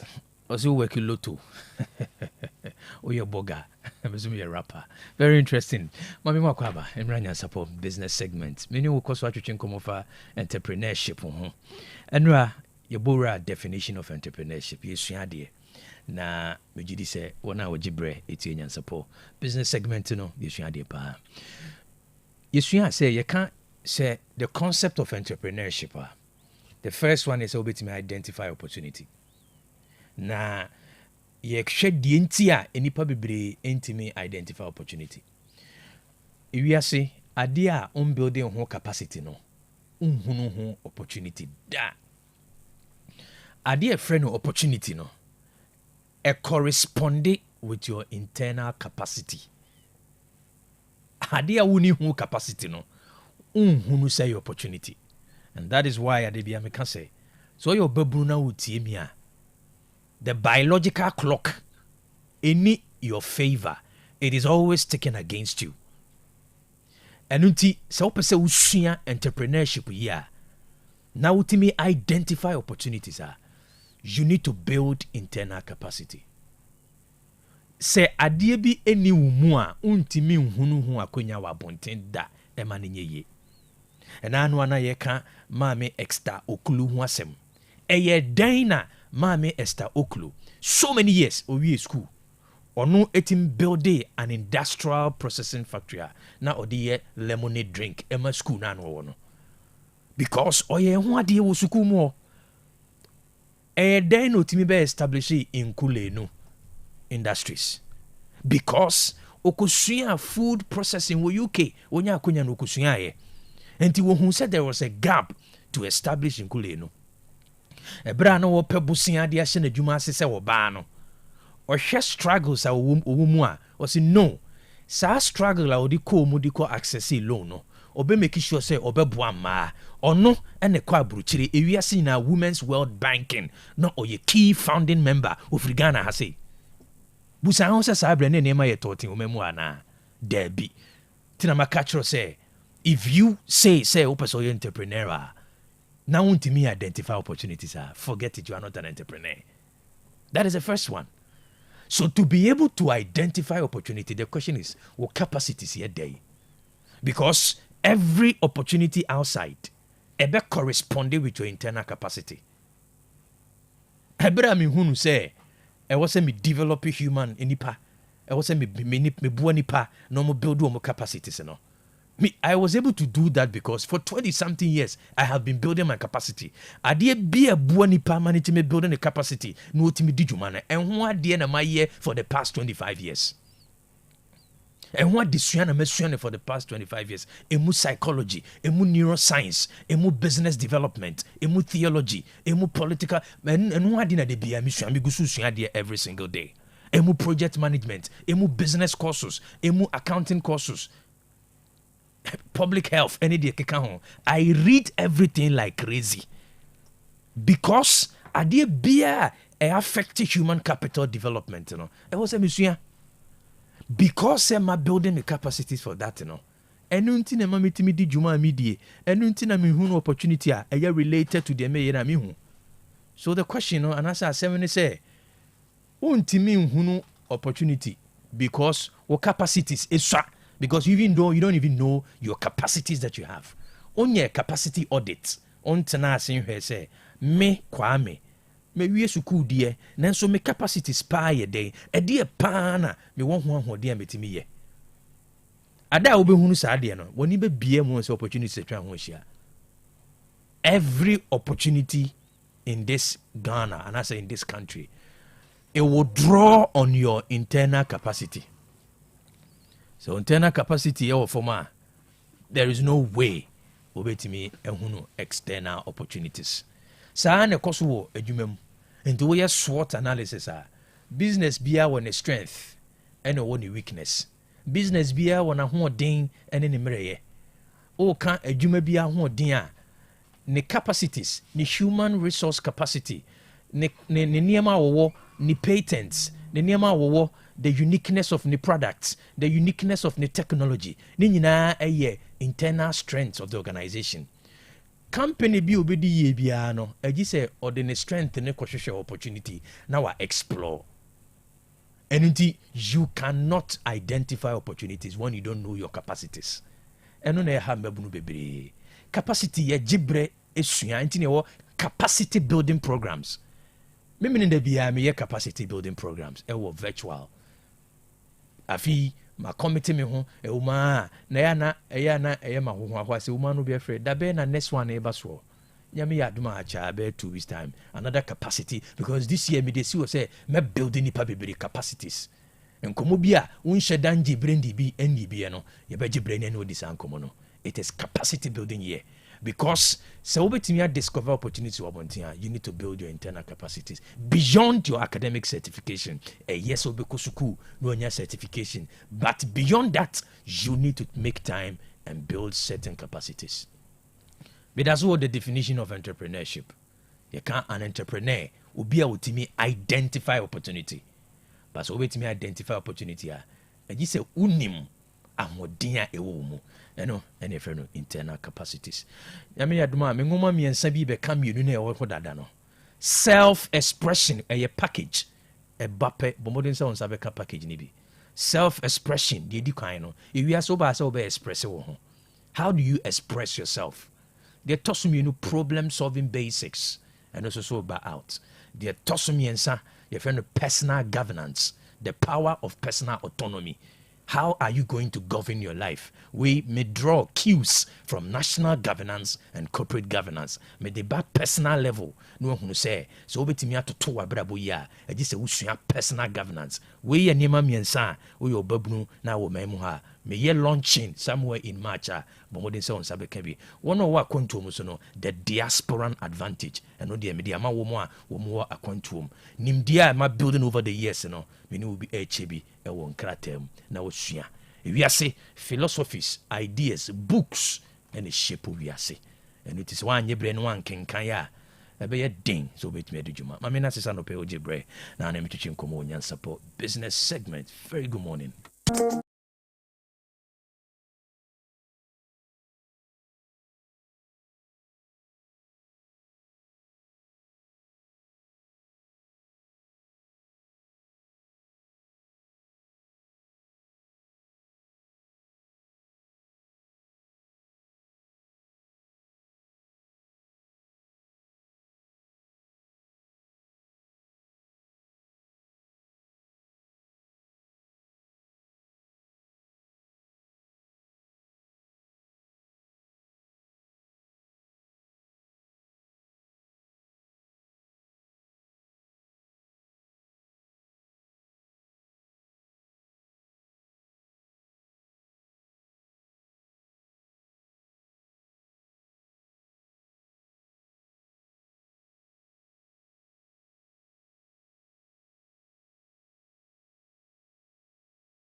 Right, ebusua mamisa mu akwa bebiem embra Nyansapo Trends. Nyansapo Trends ensema ye boaboa no wo memu ha. De wo de wo kratem. De etwagu e wa be fontintan video no so social media handles ene de keka ho. Ye boaboa no a na ye de abesom ye tiefo na mohunu ene me koso memu ha. De wo so di siginaye na de gina so siginaye. De wo so hwe bi frim na wo hwe bi frim. De se futuo no so no fa frim. Enra story bi eba trend no na me pese me gibre na me ka ho asem e ma remfi se Nyansapo platform isu yetna se yesua de enra industrial hemp e ho asem bae over social media with industrial hemp ato na on say sometimes enipa bibiri kasa out of ignorance and ebisu bibiri kasa out of political partisanship political I mean I don't want to use certain words. Enra on trends you say Narcotic Control Commission omobe started licensing regime for industrial hemp. Industrial hemp no one of the variants and I say it belongs to the family of the cannabis and I say marijuana no but hemp no different. Enra nanajiman echrem the entire many abra make you have some say about 5 years ago many UN form mpanyinfo bi kasae na sa plant we carbon issues are ewiase carbon aye kan wasem climate change aye kan wasem no nhwehwemu kyerɛ sɛ ɛba carbon sequestration a industrial hemp a very key element when it comes to carbon sequestration. Make a carbon sequestration we name what it means and as we name the process of carbon sequestration. It was a UN related project. But the entire armament mini project na say you didn't pay for the kasa you know. Now you can legalize it. Now it was still at the parliament. So I'm happy to say Nana Jima and Pennyphobi pushy during the MPP government a Supreme Court. But they saw the reason say it was legalized omujitum. Now one of the major issues obia or objective analyst be him say regulatory issues eba say omemuha you need good track record for regulation. You need good track record for monitoring processes. And only the major fear. And nobody can undermine the economic benefits of industrial hemp. And this will be kasa se Ghana for ye be man we are and tenefie enyentum. Nobody is saying say be Ghana for no we. But yes, we can raise legitimate concerns say yɛnhwɛ say ye sɛne ɛbɛyɛ a yɛbɛtumi ɛnya the benefit of him. So abere no nenkia pass ya our project na me work wo no it was $1 million project. Community na nke be call nipa ka be transform my life no na nya asem ketwa. It was a major UN backed project about 5 years ago. And then ma me nana Kwaku Agima hia and you twa ho kwan saa because of the economic benefits. But you raise the issue on regulation. And so if narcotic control board say obey issue licensing regime, now I'm making sure say the right people with the right license will engage in industrial hemp manufacturing. Say, don't sit somewhere and say anything. Tobuase, do research about that plant. Neshe, whether it can add something. And so I say, yes, Selina, you don't know the power of industrial hemp. I charge people to go and do research about it. Adie bia wono nenso. Say who's here, so why don't we churn our energy? Say, okay, ye be in ye. Na so faso no yenya, na ehon threats no, ye minimizing no. Why do people jump into conclusions say, and I bind be mama for no we, e mama for no, it's never true. To be kasa bia na it is one tiase. And so I want to say it emphatically. Say, yes, there are regulatory concerns relating to this industrial hemp. But the economic benefits industrial hemp, from time to time, it is going to be one of the key areas investors should not be looking at. If you are looking for any place to also invest, Medihunkomo is another lucrative venture you can invest. Provided they will go through the appropriate licensing regime, no, not standards, and I said near man share one no, ye dia juma. Ye can say no, na ye best penny for say. I'm making sure say because of the potential threats no, the measures I be cable threats no should be very, very strong. In law, if there is a potential harm, the measures to stop the harm should far outweigh the potential harm. Say, oh yeah, the NSA no, as soon so no, a be kese pa, and Nema who be go a quem to the BC and no quino, Memunya ding change soon so no betty no. The measures you put in place to curb the potential threats should far outweigh the damages a bit me also. And so I am entreating the Narcotics Control Commission and all relevant stakeholders. Say the necessary regulatory measures are ebema adikrono ayeye no. They should put it in place because industrial hemp carries an economic potential. Ghana can explore. Apart from that, back climate issues concerns are people should read about carbon sequestration, the benefit of hemp in storing beneath the ground carbon. Omunsia ombetiase yenshenenso.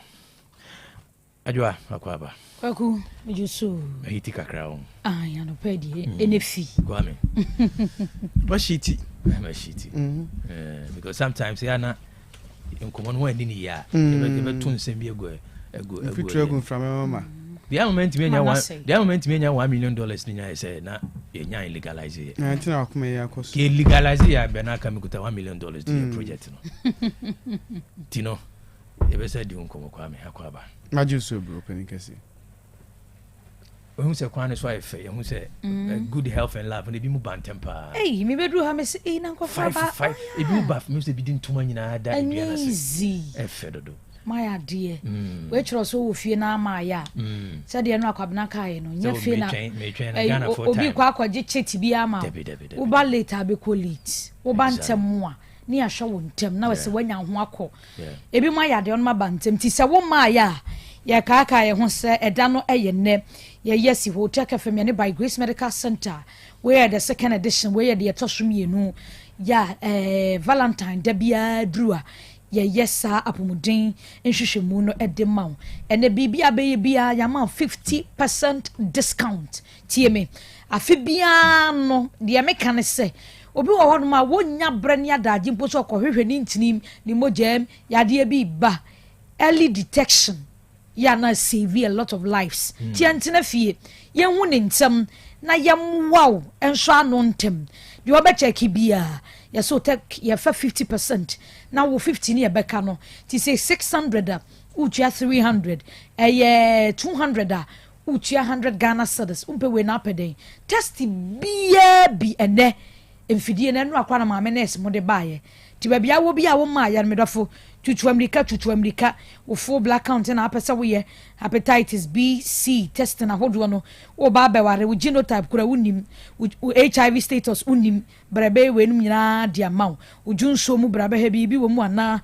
liver kidney no ye be ha dia maw cholesterol level ye be ha dia maw e ma no wo ba na no ya check we say yade bi ba na yade bi maye maka cho say pelvic scan no say wa wo say wo ye ya check you cause there be amayasi ya no nyani nyina na menstrual issues brano kwa check na no ka bi am ko boy ti we no bra ya check maw be he wasni mu a check se bibi ba na ana eye normal ye niama bebre ne entena fi bomode aso beba na yetumi abo dwumade ende ya de bra wi aboafo bi enti ena womo eboaye na yetumi ede aba yemfam aseda ema won mo Danny's creation wasemen kancho sade bia ne printing wo ba ba ye de amount o DTF printing graphic design photocopy flyers stickers flexi banners ahodo anase lamination t-shirt printing embroidery ana valentine wo ba so ye mag cap ni nyina key holders program bia wo ba bia cards ahodo invitation de no pull up banners ahodo on vouchers ahodo ni nyina picture frames anything printing Danny's creation o watonsu one Fidelity Bank no ehwe animu na homa no 0242 186 865 and 0554 232 768 na ne Dania kasa merafo juicy drop juice and Ranet is saying Ranet is saying juicy drop juice unanum bi on and on beba unum ne tambe Gabriel okay unyanum bi on and not be beba ene unyanum ade de hey Kwaku we no additives be beer natural squeezing the natural into we na drop juice wo na de se bia unya akola utua no fo ano na the juicy drops juice wo na mi so beka o say e scenario na wayira mi scenario say de we yemfa ho baby scenario de mama yira nso nchire buye sa akra de open no fo ana mi se bia ka so the cube scrub egum ni ade bi ade akofa ba twa akra keto onu no fo ina first dem make mu abia so comparison no wayira akra ohun I say odi kodu ato de amade wo de ewo si okra de o se beka chose kodu na de cha ewo no okay ina me pese me kire se akra de nka ufa bi bia na ada akra nya no fo vi wo pe no fo ba all the juicy drop you so na bi so ketero say kim obeyi no fo ama Okay. And what's on a make it? Because a penny, the other me a diabolic. But Miss Aquada. That's what happened. You know, an episode. Oh, Penny is a funny. And juicy. Bueno, you were uncut, dear. You were brobed, dear. Open natural carrot, you will be. You were dear, dear makes a pineapple ginger, and then ramen on me. Yea. Na me nem krompa na me sedabi ade mi ka crash me bag ma me mo na me nya energy na me jeza me kwaya me rounds enya sem ketwa we no we program bi ene local bar wo do wo mo setting up wo ba kwa kwato twist no mo nya bi ma wo fa so wo ho de wo ye bia juicy baba baby bia ma wo wa putu ja heya na wo pen number no a 0557 767333 0557767333 na wonu mama kasa we the preservatives yam fa ya addition bi anka ho everything is natural juice Ujima travel and consult obeso tu kwanya na maka chiro se mankrofo kwa juice kenni ebe ha me kwa Ujima wo mo the trusted brand wo mo beboa wo ode nkofo ko New Zealand broach memu akwa ye adwuma enti wani je ho de ya bomoden ase wo ba we wo kwa warehouse adwuma wo ho factory adwuma wo ho farming adwuma wo ho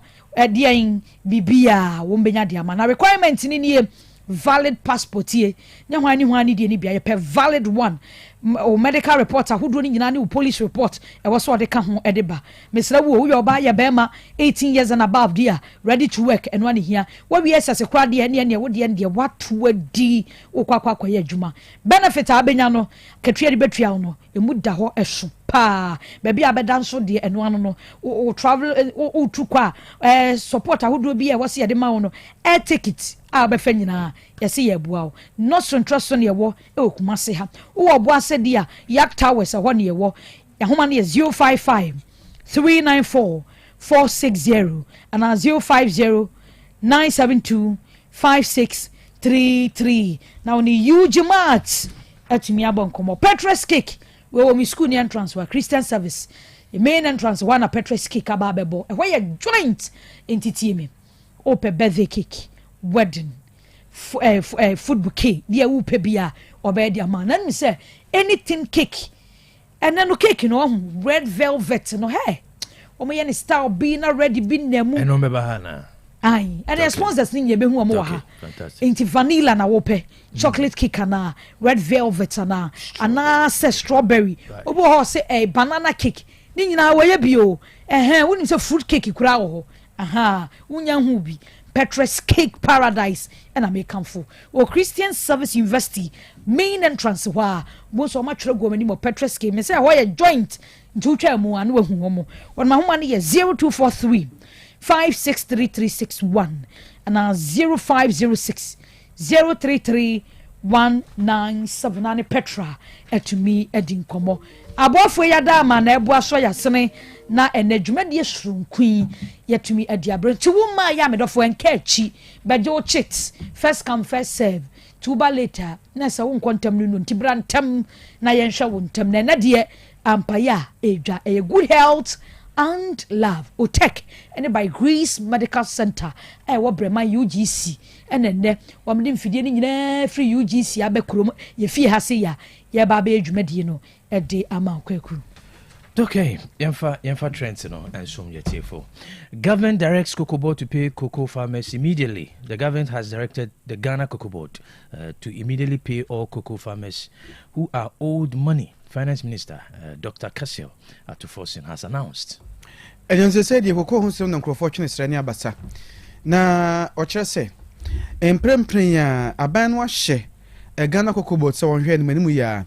Na kokoakua for ka ode wonyina won entua ema kokoakua for we Ghana man for some for Dr. Kasiela to Forson ana ode atodwa na we no of friends and children hye mu emu no ye say o cabinet na kohye di nkomo koko how ene apinisi kokoakua for edi no na hye bebre no de egu akone mu prempren ye be de onima na ato bia ben enti e ka be say 2.4 billion Ghana cedis nei Cocoa Board de akuafo no emanu mi onum hwe na on fesika emakua fon se de be ya won so ebetumi enye ska de awura on koko adwuma no mu eyi omotis ka no so ante so na de aba ti but during you know betum campaign you the no say entumu be ba ko be 6,000 Ghana cedis and as say 3,000 on cry so matter so about 2,587 Ghana cedis okay and they good health until the beto nyame adoma adwada e bo awrem e be kan shedwada okay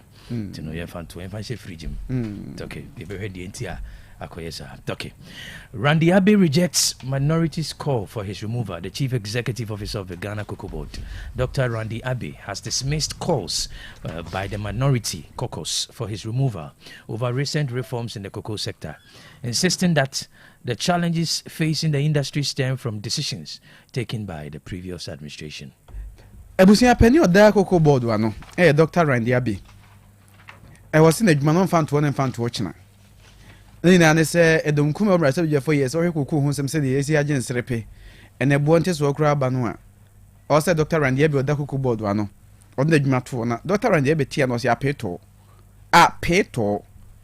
se o de adwuma beto wo so hwe hawe ho ya abanda da no mo nhihye bone eno na oba beto ye eno kuro gusu a waye ho adwuma se be ya san nhihye bone no ebe firi wo na omoko manim no enhye pa hodo so de gu akwemu boa ema kokoko adwuma ehun sem ku yakoyi no gusu ye na ne wo ha kakra bia baketikiti anu manu so fon adwumanto peto on fanto ne enfanto chinante Dr. Randy Abbey say so de adwuma beto pa de nkabonia entwa kokoti okay cocoa price cuts could fuel galamsey CDM wants.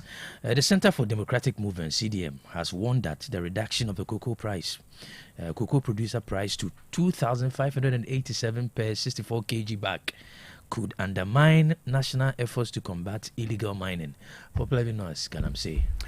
Ebusia cocoa bo enti so ya mun komode da so agina na Center for Democratic Movement, CDM, omunso de ato yase enti so ya be betimi de wo ha pa ba wo o kire se ajakum ti ase kro so osaman na akoda samampom koko na baage ne bo no 3,000 ne akira na wo soro kra no na koko akuafo eton koko ima won na tufem gudie mom de tu galamsey anye nobody can stop me from selling my cocoa farm, planting for food and job. Am I involved? Now you say cocoa keni na oton cocoa as asema galamsey for no. No mo ka se be na cocoa no se nobody. Was cocoa for na ntia. To to galamsey for ha na say. E do mo kire say ebra na ne bo no osurumpu no. Na nkrofo oton asase ma galamsey for. Na se bo na ba fom. Timpanumfo hwenka ho asem ye papa anya saa da chi bia cocoa no. On beton asase de amom tu galamsey mo tu cocoa de na gu. Ene the Center for Democratic Movement onom so e de betu jafa cocoa bo ne nteso a aben ho because edi ntina o ye cocoa no pese se obenya sika obenya mfaso obenya sika mfaso nim dia ne obeshift ene okay. Be patient. Mahama can't appoint everyone, Asiedu Nketia tells NDC members. Johnson Asiedu Nketia, national chairman of the National Democratic Congress, NDC, has appealed to party supporters who are yet to receive appointments to remain calm and exercise patience, stressing that appointments under the current administration are limited. Abusia Penina wano netie gwamu. Emma NDC Amanyokono Johnson Asiedu Nketia, the General Mosquito himself. Na ne thank you to no dia kwap PM ewo afutu abatwo empesua no eso ewo wini ba ewo no ne party emma akasa no dia to dwase ono kra de hint no wanya dada se nkrofo bu afu papa won madwalai ni nyina ne sa ba we ba ye afi ba kuni appointment wa appoint bi mai omumu dodo na enya bi enti won madwa no se we di adwobre o party ma and when you know thank you to send ye beya wone mo bekasa na mumu amoye party ma no mbeti amamu na se mahu ne se mampanyini ba nye obia no obetumi afa no ma na ye kakra na wo mu nyina gi atumwo se ye ka te down ministers ye ka te down we no anso so a nya bufuo ma free party nim ni niama bia wo mu nyina wo mu nto mo bo na de ne kura no afentemu anie everything is possible ebi kura wo na aye next bo ba bia bebo din enti party ma wo mo ento mo bo ase na ya mo din pa enkoye bufuo ene eniama bia ebe ha party no ne senti no no ankasa general na asi famu a opperson the party emma ebekasa ewo asemi Okay, hooliganism costs 3 Eastern Region SHS barred from all competition, ordered to pay for damages. On the same day, the Ghana Education Service publicly confirmed the illegal gang rape of an Osino Senior High School student and the stabbing of a Koforidua Senior High Technical School student during last week's regional sports competition. The Eastern Regional Educational Directorate imposed sweeping sanctions on 3 schools.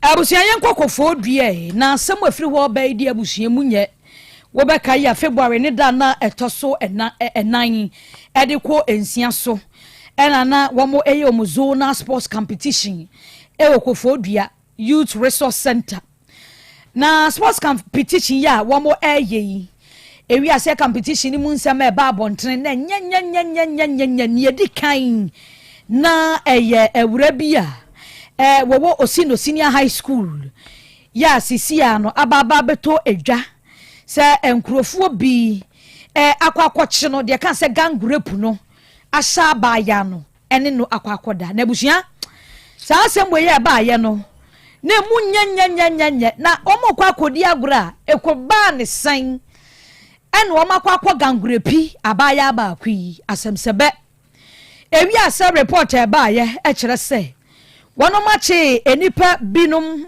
awo asemi emu na se nipa mienu e police custody a wo mo bo aposifo e mo maye emu ehwehwemu no de kan se ring leader de no oye ne ho gangalia e wo asemi emu odie ye chese oye student kura e Koforidua Senior High Technical School and wo kan ne boys ho nko gangrepi abaye wonde we dwane ye hu no nti ne subordinate na ne supporters be mienu ena sisi ya chi wo mu ejina emra no gang leader yi ana ring leader yi ya hwehwe no na emra atumi atwena so na ne etoso mienu no eye student ba ko no so de kire sa sekan pa ena ye de ewo no na wo mo so di anyamra semi no mo free New Dwaben Senior High School entara ho semi mienu yi na si ye wo mo kwa sports competition bi se the schools yi ya ne dey ya Koforidua ebi ase ensem hunu sei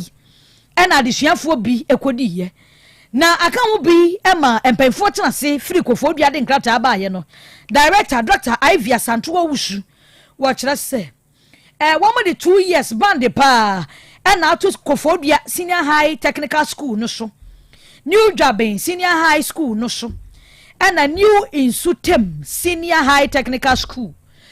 And to school to me and say ya hwehwemu ebubo wo mo no efie mienu so mo ya sports wo Eastern Region wo mo mpese ye behu mo kura no ma kwa repi obi ba anu mo de sika kwa wo bi ba te se de won ma ye no ni nyina mu no de repi no no de ne kwa sabia ema counselors gune so adotafo gune so ya wo mo hwese bibi boni biada ento no na de wo ne sika no so wo no so saa ena pomodi adwumafo ehwe no ma boa no se ne be ya bra ho sem wa esiye school fo be ko zonas ede ba ye wo mo atumi abadesuafo a wo ho kan ni nyina da eho eban.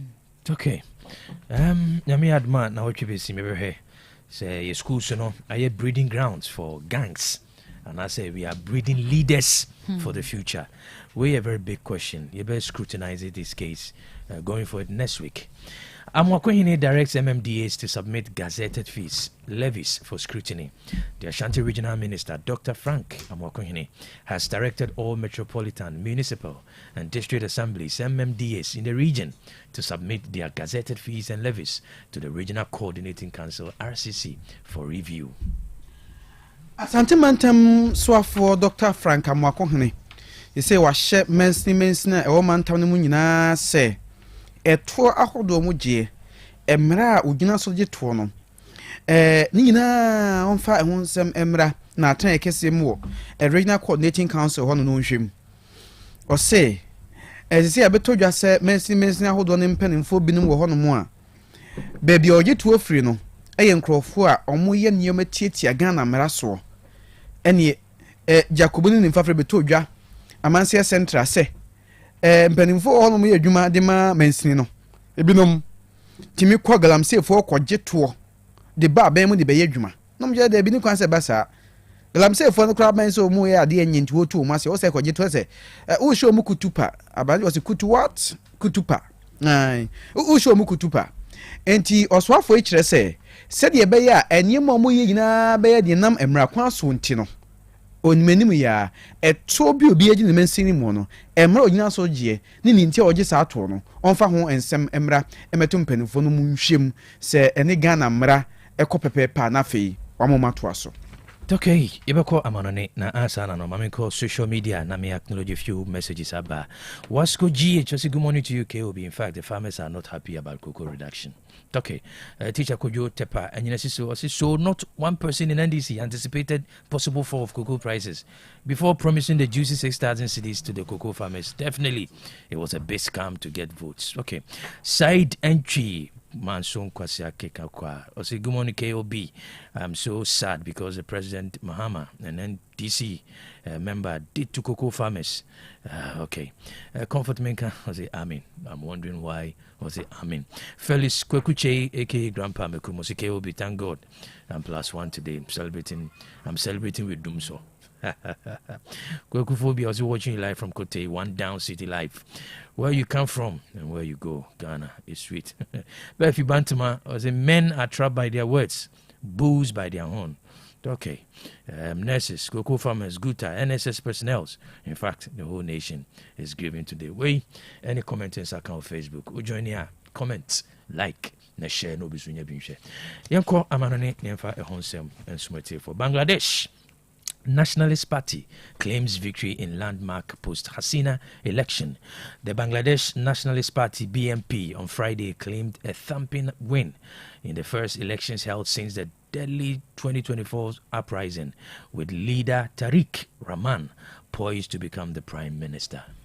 Abusia yako Bangladesh maino emu nefitia humachi ebesia no peya meka saidie honsem na nyasem ketwa party obesunu osun de osere so wosere sabre ya yekasai BNP amanyoku no womo party no na so far de yenyan declare de na so ekeke kambo mu a womo anu mu leadie na we the 13th January election and I say Tariq Rahman wadi enkunim ya waba prime minister ediama Bangladesh maino sabre ya yekasai de yate say United States for kura congratulations omo de abantem e kwada ya womo ebo amanyokuo no ene Tariq Rahman abaso say ene Bangladesh abatwo no ekwa na wie ye bibia aye clear say womo ene dikan ene yoko X ene other platforms in social media ya womo kura de ababeto say oh ade ne kura de womo anticipate ye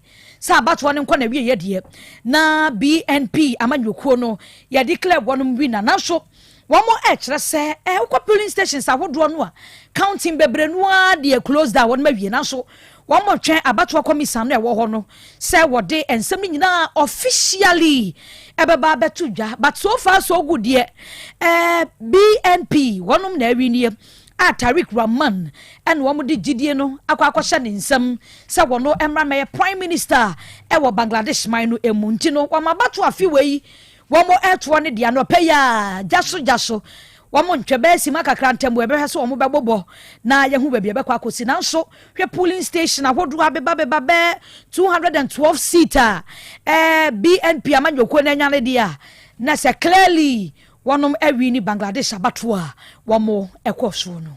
Okay, at least 21 dead after boat sinks on Sudan's River Nile. At least 21 people have died after a passenger boat sank in River Nile State in northern Sudan, a medical group has told BBC. Abusiara hosem bi esi ema sabre ya yekasa dia hosem no emu ensem ni nyinata ene se ukopie mu ewo River Nile Sudan boat bi ebutu ema sabre ya yekasa die enipa ba aduonu ba ku 21 die wonum nyinata afrimu na womo koye a doctor for wom rescue team wom womo kire se boat no passengers na wom no ma ka ho empanfo mani afika ho enkwada ka ho ya mdodo no ba aduasa na aduasa ni mu no wom rescue wom anya nipa ba 21 a confirm se wom de ye wom afrimu foforo so maka ba nkron ne de yehu wo mo se wo mo tiase se wo mo ntiase kora no wo mo entumi enkyere na medical team ne de kyerɛ se wo mo hwehwɛ mu kakra wo mo yeye e wo nsuo ne so wa bra boat no ebutu ye no kyerɛ se mu bensia de wo metumi akonfirm se wo mo de wo manyankwa afoforo aka ne de ebi wo ha yehu so mehu ebi wo kora de yehu wo body kora wo ensuo ni ti rescue team no wo mo gusu ada ya wo mo bo adwuma hwese aso ye behu wonom ana yehu wonom emu 21 ne de confirmed se wonom afim na medical team no wo mo so de de aba betwe so ne se munsia de wo mo survive ya foforo beka mo de yenye hu wo mo nti wo mo ntumi ensi so people se wonom afiri mu ana wo mo enfiri mu weyi eye arahosam ya efiri Sudan man no emu a eba ya kire se arahosami de koba ye ni nyina se sa bre na boat no esi so sa no wo kono na from a ebono ano ewo soro ano odin ene bo wo mu a ebutu ya sabre enipa duenu ba ko 21 mu a Sudan sabre wo mo afiri mu.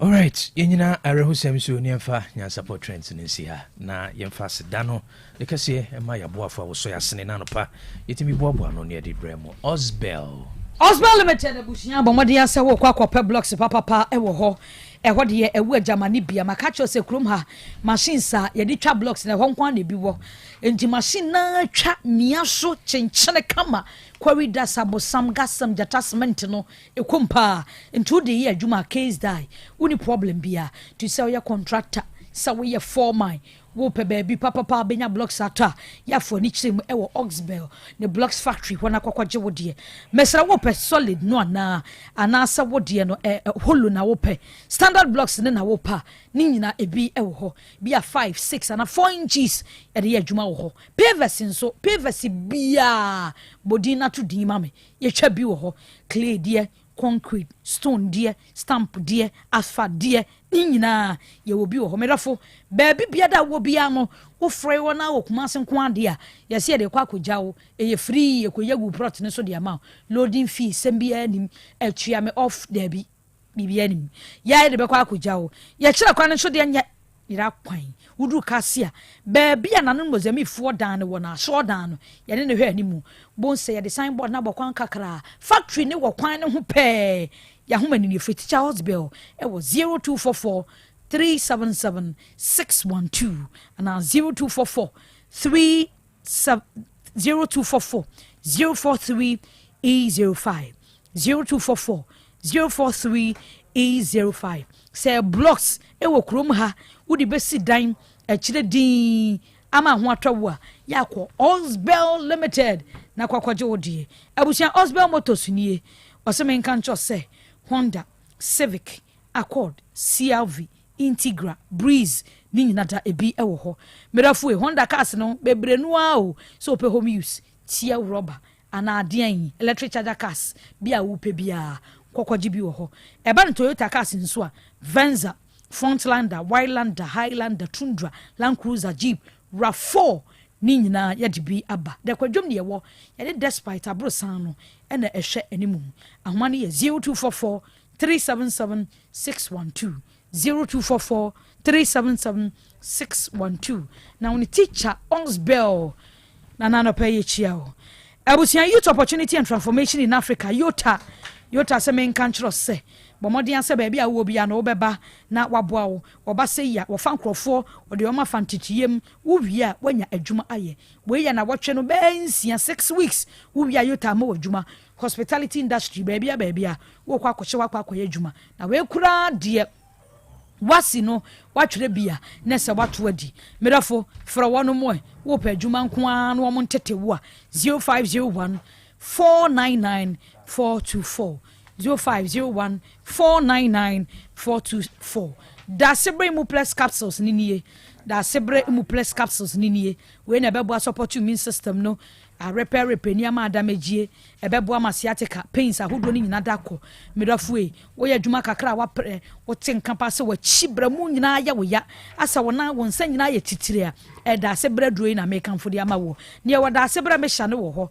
wo ba abdominal pain no edoso enemu ya de wa ahodo na eba no mesrew kokopa bi na enemu ya de ahodo ni nyina da ebeko bo ho a wadwade wonwade yo beti ne ho atini ho a da se bra me hya na make amfo ebo nso ma menses no ebe ye kama na ne blood tonic no untumi ni di wanu mato waye boho ni nyina kokope da sebre ne blood tonic ni binanom Otec ha da sebre no enye na fe ba bia tonto abibiduro bi a ubowura ho abenya bi 0535 010442 0535 010442 abapa ehwo na yekọ abapa de niama bi ya asodum niama brabaji bi ewo ho de ebedu nduma so ni nyina da say ya kettle rice cooker blender air fryer machine no anyon we de to ade mobile phone na say laptop na wo pe bi ama nkwada no kwada ke tablet no na wo pe nchanse anuamu nuane wo fie non stick nchanse papa no do de be serve or dining table ni so nyina da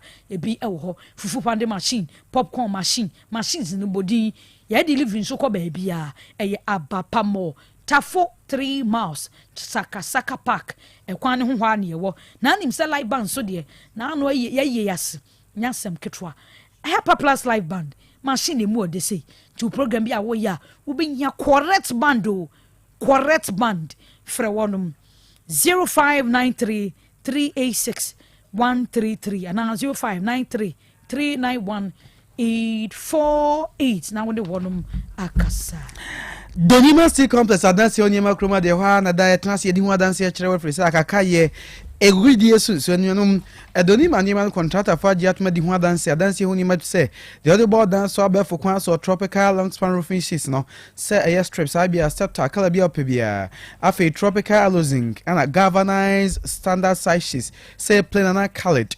Donima roller shutter gas system sahodo automatic garage door the other top one on warehouse no fear no Donimo di biaba carpenter for muntie na do 1 inch kosi 6 inches the obo man kwan na ebumu odin pa no tropical nails carpenter's choice so pe binding wires near Ross ni na Donima State Complex or the biaba more free technical service and advisor ebebo mo dwuma na contem uhem Emmanuel Boache Fapim CEO Fapim Constructions and pay onya penny ya chia da wasepa wa me hu se Donima ni mane papa entinye wa se Ghana had na dwuma oye bi obi ebo na baso Fapim no page you too was it Donima ni man oh aye okay aye kama aye bia Donima say so paper products are balls paper products stereo pocket tissue nika tissue ni na benya bi Kumasi Saf why have junction at Kese no Bengana Revenue Authority Tamal Canvely Kindavi junction kan so kan tamanto Bengana Commercial Bank ntachima wenchi kwan so kenten na na ya dombo achi fie hwa ahomane 0244 126625 and 0540 10 1555 extreme coatings in ye and yonom say what's the name we na be himma ho be penti ho oh extreme coatings hwe say we are seeing up be ye penti papa pa turkey extreme coatings akwa kwose sa penti de papa no de aba he ne bo no wo form de odi himma da no penti ho a he afebo ehun ye fi kura sa ti me horo odi so fa ho a obukura budi ta obo nso de twitwi ho no ano no extreme coatings oh Amo paint ni kama pa na Opestone X ni bia oh udu hon ma kama pa Prestige Graphia to Pearl white ni off white me ni paint ahodo akanyina na painters no kra de or special package e de mamo mo ambeta to paint wo udu hon ma achede bebiri wo nso apesa usua se sifrafra paint ni se sua paint ni nyina stream coating sebra obebo atinga junction ni la petite chemist di hwene mu pe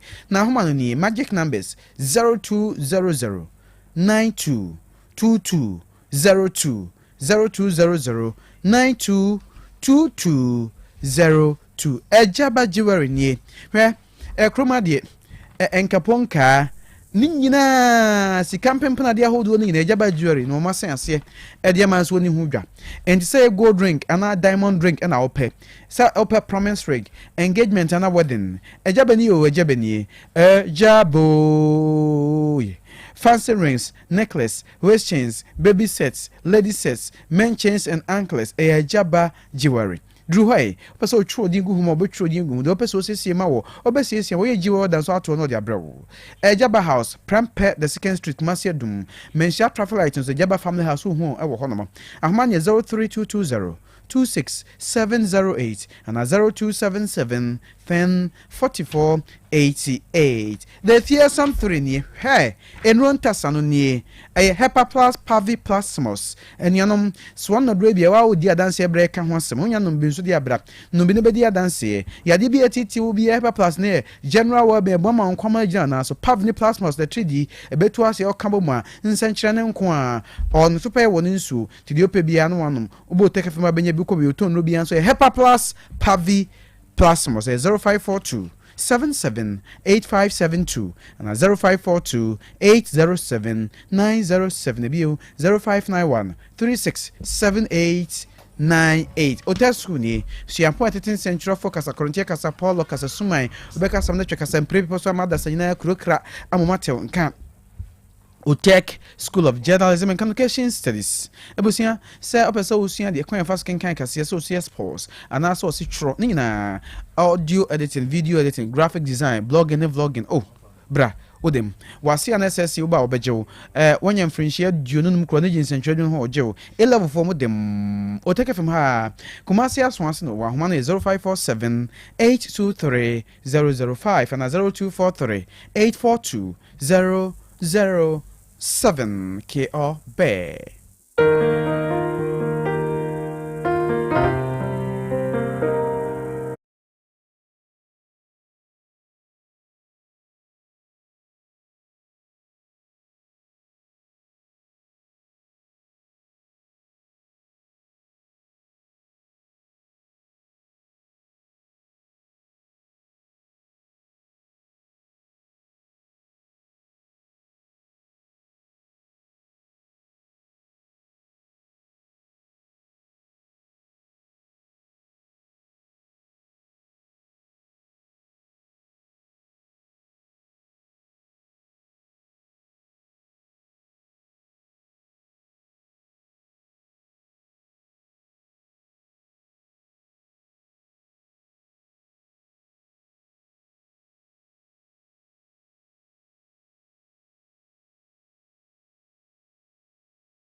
Nyansapo health tips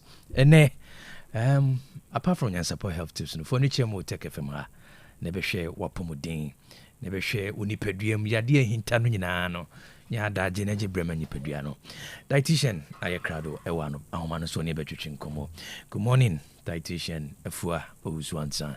Good morning KOB nyame adom ende ye mekrada nti fiada so de you be our best day because a promise say ye benya ahomje kakra before Monday aba na yede nyame ase this week me nkomo de me gidi say bia etie na asopam na most of the time sadia nto ya ye tie but ye ntie say ye sua bibi kai say enye wo na eba wa akwan mu mpa wo betimi aboa obi a owo circle of friends and our family na wetimi edit ye and our ye ne nyoma ye ke obi mi chia wa no pe mi chia ye tiefo ne ya hwefo nyina ne ye de gestational diabetes and ye so modidi ne ye de betwa to nyema mienu titu na medi hu komo me sesi ya kan starch aduane ya ka enam aduane na enne me de anwa nwo ne methods of cooking sani ese ye aduane fa eno na me pese me de ba yakwem na yehu se anwa ne nwo aya de kan aduane ho no omunye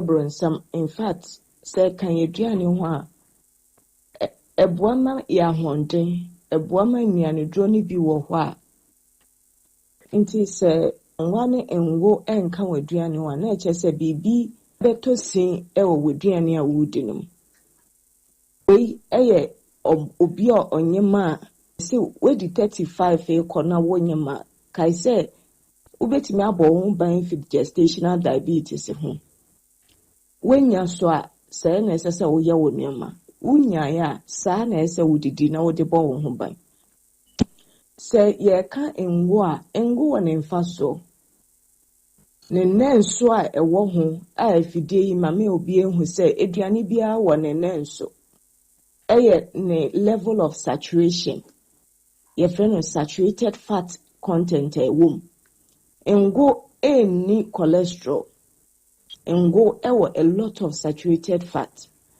haban aduane bia ni hɔ a ɛma yɛ cholesterol. But saturated fat content a woman etimi fa kwan bi so ma ye cholesterol kosro.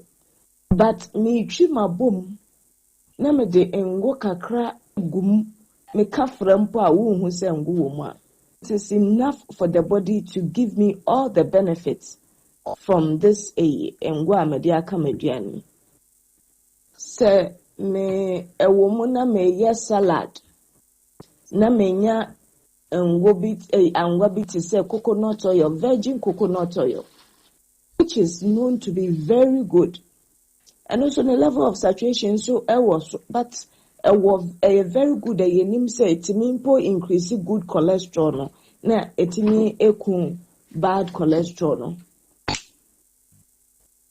Say me yes salad and what me ya salad na masa teaspoon ba kuma de apete so a it is enough.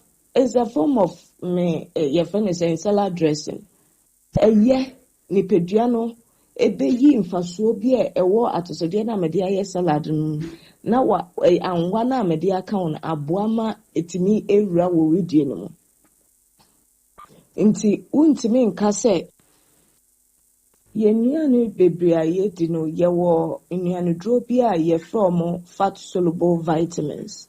Wunya aduane bi a eye high in vitamin A, vitamin D, vitamin E, vitamin K a. Eno ye twa no short form ADEC.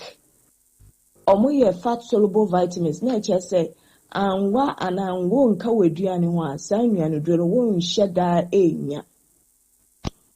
Nti ebehia se meduane bi a me di bia mehwe se anwa ewom me kanisa no bi beka se but menum koko na me de nkate kakra guma se nkate yenye angwa fim menya angwa fim ti ma nhye da nchi bibi mpo a menya bibi a ekoma me angwa ana me nam na matoto na me titi egu me salad so no sa enam sana ye salmon na mackerel na wire whichever it is there is still some fish oil in it menya oil kakra wom nti ye wa kwanya bebre a ye dinya angwa na ngo ye nim so se ye di rere nkwan nkate nkwan aben nkwan a ni nyina so ngo ni angwa ne wo mu dada nhia se ye be yi sa nkwan na efi yakwem sa wo yo bia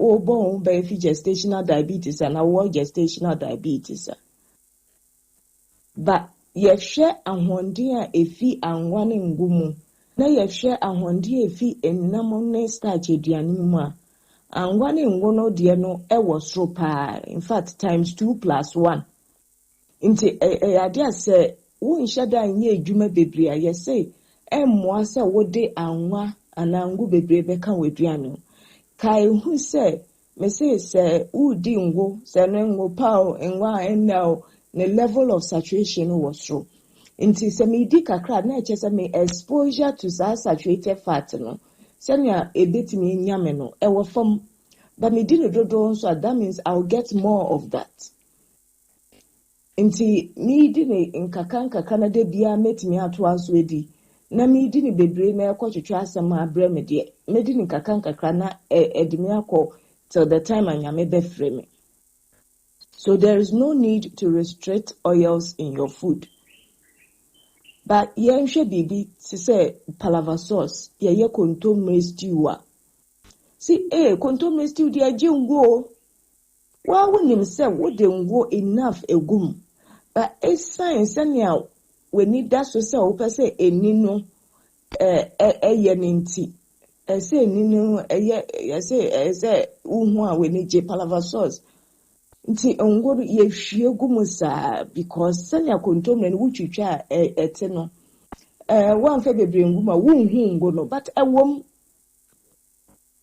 sami hwie gumu first one amedi je ne na ade achi mu no kai se minim sa anwan ngo no bi wom nti hia se me besen di bebre gumu because me hu ngo no most of the time wo ye wie na still ni siwa na wo hu se ngo no abeteni nti mpacho eye aduane a eye but ne dodo no esen ahonde ne other things e ka ho nti obi bi say na sunflower oil ne so vegetable oil na most of the vegetable oil eye ngo ena omo bleach no eye ya ye nwu ya ena omo bleach no a eni aye fine sa no nti most of the time ka honde wo ho a sa coconut oil, granite oil na ade no eno na enka ebeboa he kese but womuna wo chi ade na wo de sa refined oil and bleach oil na wo de ya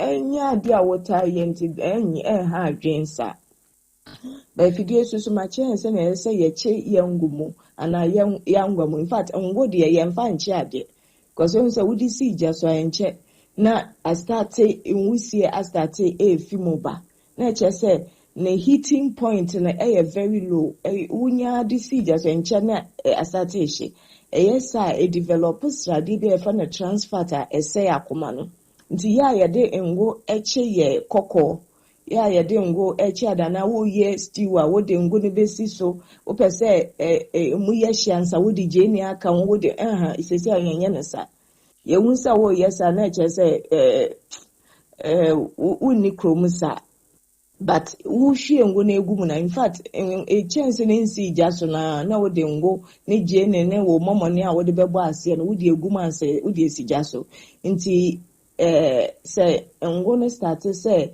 emu yeshia there is something in it that is helping enhye na no wa ye ntemo de wo ntose na nyama wa nyamo de aka ho. Into the way we frying it, the number of times I yeche and womono and also etimi hard. Now method of cooking. And then the last thing I'm a day be count.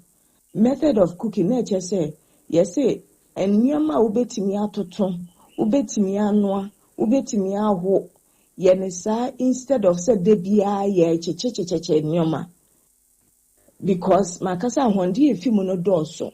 And also one and then so into the bia wo de to say brodia be if you be more de bia mo che koko no mo che baye no mo che your friends sweet potato abrojuma wo yes achichi nyina no emwa nti ewo mu na ye chi a hu say eno anya bone but if it is frequent eno na ede how ebre ni pedua no. The last thing it says, say, Dr. Nkancha said, them pemwa, a be here say, Uber kenten kakra, a son say, the more wo kenten wohono, na ohun nam no, a mu peja, na and no so na ema insulin na ye juman, a ye more sensitive. Inti, sa what did the why, anyone implication. Yen Nkancha said the ho, na wa wo the ho because with my old the same and yama patcho oak to chance some oba. So betimi a little walk wo fie ana wadwuma na wo ye no bibia nsi wo kwan se wo betenti na fie ampa cho to aso ye yes da wo hwe wo ho so ye se wo nye bibia wo kompeja bibia mu odura na wo nye bibia ebetimi aha nyinse no kelbi gestation diabetes this week here me gidi say ya ba mu ya kan nyoma bebre but doctor de wa to edro so a to aso no na ye eduane ncheche Yabay and Faso Bell and say, Yen Fay drone being come. A cry a de bemon, a sense and woody yen tea. Ubet me as to saw Yarena notel, so bewo, na yame ebe boao na yare if you was so. na enkofa house so emma akra no wobetimi anya wo ba no asomdwe mu a hwe enye no Kelby michia wo crew ni nyina ndra me ma me ba ko fe o say wo fra wo shira Kelby ono so eda crew ni nyina se because omo nye omo eduma producers ni omo gina so ye technical support ni nyina nyame nshira mu nyina nyame ya adoma ejuada ye beto ye nkomodi no so medase. Okay, dietitian Mrs. Sefua Owusu Boateng dasi say yadisua yesua fa gestational diabetes no what they are bray. Yemfasi na bi ma yaboafo fia Bolivia. Ya Bolivia Enterprise Adama Future Life Smart Food ne nuanom de tie ni. We aduane a wudie brekro na sa ho ya de beboa ma ho ya tin. Ho ba den se twa bibia ntimi ofri se nyane no ahye se aduane mu ma se twum da ma ogina na so. Future Life Smart Food for 23 vitamins and minerals, 19 amino acids, omega-3, inulin, selenium, high energy protein, and a dietary fiber. Na o mo hodo bi se Future Life Zero, Future Life Oats, Future Life Protein, Future Life Smart Fiber na Mota Bella. So fly. Alama ntwa na ho ne moti hom ne di hwe ne mo ahoma no 0246 010150 and 0242 878 090. Na original lemon charcoal toothpaste no nyanma ye kama papa hey wo se we na the pulse ya ebo apa ma wo se no ye din ye hwam ne sanso ye fita odidi a ebo ama kyese aduane ye de wo de bidie afei akadro ne lemon na ya o ofosime sansan so de obi onimu bi am se wo adie bi bebedwa so bia ye kama pa wo san moringa herbal toothpaste aba moringa mo ahoden ebo ni pedua no ankasa na peppermint charcoal toothpaste ne mo hyehyɛ kakra o hwɛ bacteria sa hodo wonum ne nyema ha wonum no wosin ase kro no ni nyina utwusia na moje ba peppermint charcoal toothpaste na wo hia enkro kanshi mobinya do support 0243 814 661 ana kumasi anso o ade colors dan ni mu a woni solid fm dan no ana di hwe mu pe 0248 955 510 kejetia dwake mununum store number F756 and so money 0244 710 306 how jama mani na how jama mase eat right and live long did ye ni che and say near bat so near ha ma hudu nyina how jama ho na onya no say carrot avocado cauliflower cherries asparagus ginger grapes lemon squash radish ni dia kanyina koduni banana and can orange ni na delivery service wo ho no mabusia wo konso ana ofra obro bi ahonjo runabout here many 0244 774 115 and 0243 787 504 Ejwa. Debi Ejwa, mnemfimi Ejwa. Clear Park Natural Mineral Water no yaboju ensuo me ba ye kwa me wondom tiji sem fane de ne bo me de yi asa. Abusu ensuo ne ye kama dispensers bottle sachets de wupe bia wo de bebreo. Nti aye program bia wo ye bia da me dofo yi. Clear Park Natural Mineral Water no ne wo se wo de shoma hoho. Pase de atro de mfonyina hodo bi bo ho a. They can say customization ABB. Little Angels Ventures will do kwa one bamboo sports fair anymore. Kine bene wada tano manso. Dudu mo yam fresh San Max Mama Sandy. It was 0244 041913 and 0558 001765. Fear some train no makacho se weekend day ba ya tobi o na tobi ma ya mofra no mosuku mu no. Hepa plus pavine ne plasmos. Yade ani yade nti se stroke ma de dia na TD yade no ni nua no mo typhoid no srade tamaje ni padua bofso hepatitis ne de aka obi ho ma diabetes o stages ni nyina na no ma me na se bobo bebre wanya bi medofo nunum bi why we be ma agenu awo bi na koyie immune system ni benya ho de anya na ba bia penton bibiduro ni abrafuduro fearsome no enso ho ne topa ye ukọ wa anya we ya benya we the same thing difference in all performless na ya for doctor 0542 778572 and 0542 807 907 and 0591 367 898 abusiafo kame sa me catchro say me ma joint bia wo pe baby abedidi baby abenya die 5:30 aduane ne de ya shahwe ti edi adanse na nye danse wia yenim ne yeka green tea no ye haje ne maduane ye plain rice jollof no fa kokwa na fish into so or fried rice bi wo hon me loaded bibia mixtures ne dozo e kama papa when your spices mesre kokodi bi na abedi adanse banku ni tilapia ni nkruma froy fufu tintintintin menkwan bi abenya bi adi eye bi ni wedding bi ni wo topona 5:30 catering services Tech Junction one footbridge ne hwe animu na homa no 0543 463365 0543 463365 unya fra enwanu o dem yebeboa wo ama aduane no wo program bia wo ye bia pa aduane kra de asoma wo no fa contract no emaye mesra wo enemre ya yakọ baabi na yakopa baabi kakra bi na yakoja enan ajanan bia na ka na no pampa so ahoma chimbere mu ameba na ka ba besi wo so ba betwe ajanan bia ho nyina sent no children's hospital nso nie enye fine munye we bi Lightwood Company Limited we wo nkotwe enye biogas sembia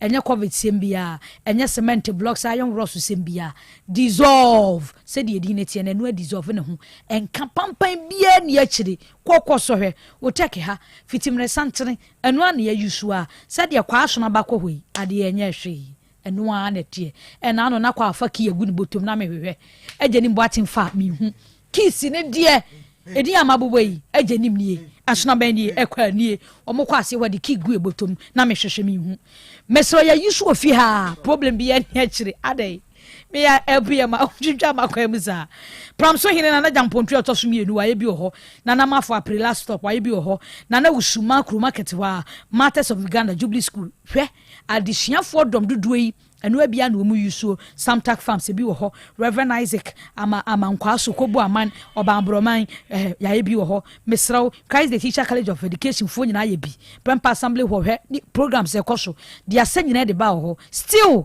ejana bia fort bi amai me dofo wo twen den dia mebobo nyina di adanse ese wo nso betumi aye evidences ni nie nti brabe ye wo de Asada House ne wo ne Kasben FM hwe ni mu ahoma ne 0244 591-861 and 0597-522-839. Kwaku. Okay. Adwa, dear Dasi. Ene, if ye, Kwame, I crado or the Apomode Hunchurch, Ebre, Yibia, it any betchem, or grounds, na edijumedina atwaso.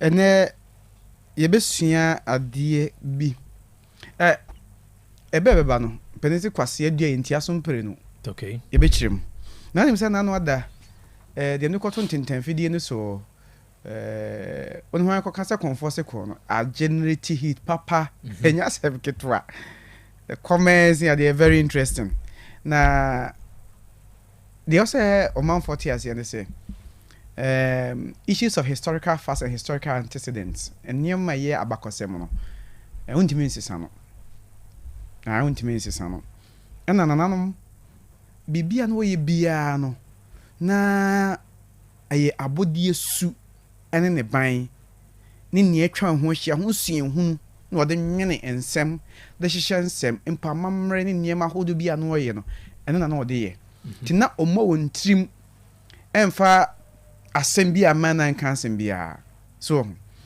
enti na yebehwe kasa hodo bia enem bi siye ana obo ne bosia edbewura kasa wokan wa hanemu na de meka aba besisu dia osa be twa meka kire se kasa tu ni ensheda nya asante kasa ana nye Ghana ha obi akasa besini jantreni empopano brudu ni nyina abrobe bofre ni nyina na mame nkyerem di ntia me kasa ye kase obi ye tutu ni a de mo munya sa kasa tutu ni ene se ebra kosi broni hwententen fro bosompo no twa puiba Ghana hanom na woni omanfo de gwi ase fa abudwafo ye nkoa ade ba ko no ye ne se edu baby a na oboaboa ema anu no aton santene na wo mamma no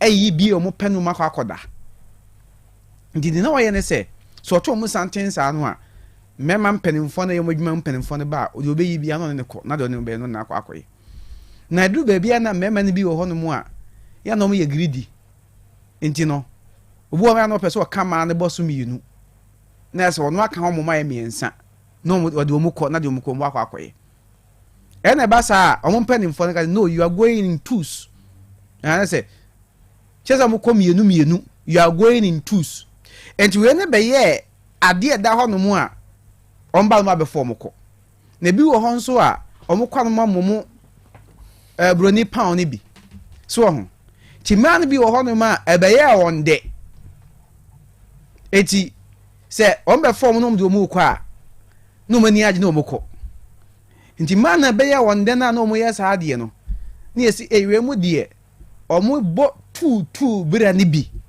so because already the bronicas they are going into just two to mko two enti e wo ho chairman beye kasa na ho eti bro bebe ya say mo ye two bra no bi ni ase we dey two ni broni kase kan 2 no TWO 2 no enim na sakasa we free buy ti ase we two ni so na buy no ba je ntre ha no me kan say no broni ni anti broni kase obi a prostitute e ono ne kasa enye ne direct translation ni two no na ye kwan fa so e hu two ni say sika na ya chi ma kire mu yi enti eba no afa de binim nya akokoduro no mo ko ji baby a o mo hyeda kwotena ho se onso ba so no oba ye bibia bra betue sika no ne ye so maje base say we for mu base no o maje base enti obi kwa wase wo ko base ho and the oti base one base ni ba ana ya kro afa se base ni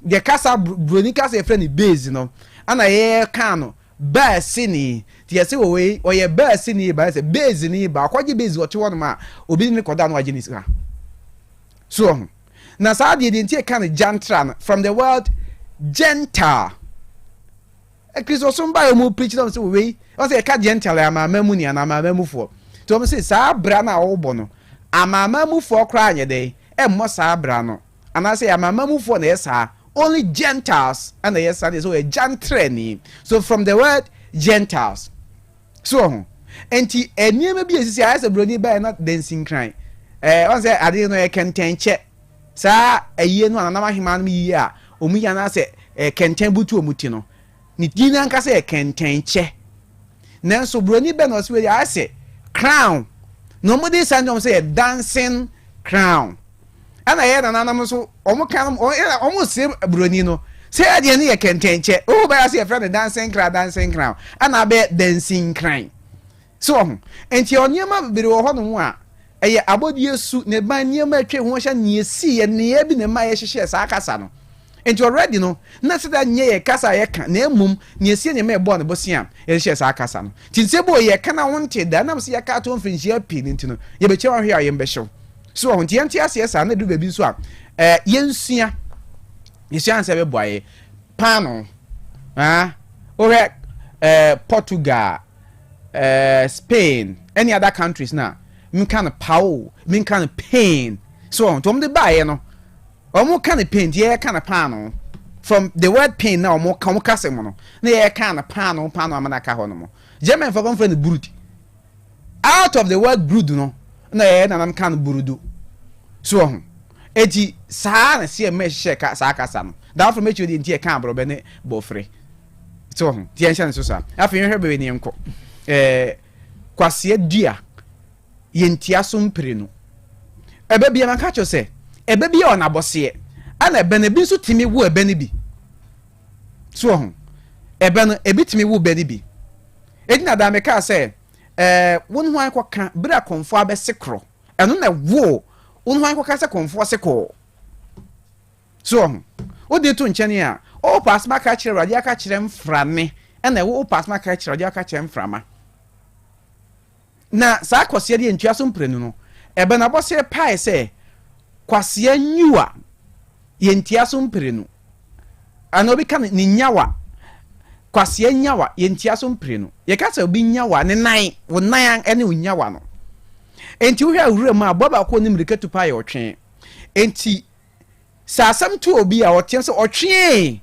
bremunyua ana otwe bremunyawa na se otwe fa na mfantu mrika nwane so unyawa ni ye wo nan nze kwase asabu ogimi sade kra ne nan da ho na wutia so hu se wo bobesa ye de obesa atwe nan no tie se kwase nyawa yentia so mpre ne mum nye kwase dua yentia so mpre no so ka se kwase dua na de hia ne be ma na ana wo kotia so na hefa no bi ne be ma to ama obetia so empa so ana hefa fa kwa adwenwen mu na mum ye obeba kwa ka se nkase dua yentia so mpre no nkase eno ka so nye kwase a enia be ho ma nkase wo ho timi da kwan mu ono uti ase na wano yinu ato atwene akase ya wo me edia be se onyina se nkase wo ho papia nkase wo ho so ho ti onia bebira nkase wo ho na se uti aso a se be ya unti aso bi no amaso ato atwene ne se nkase dua ye nti aso mpre no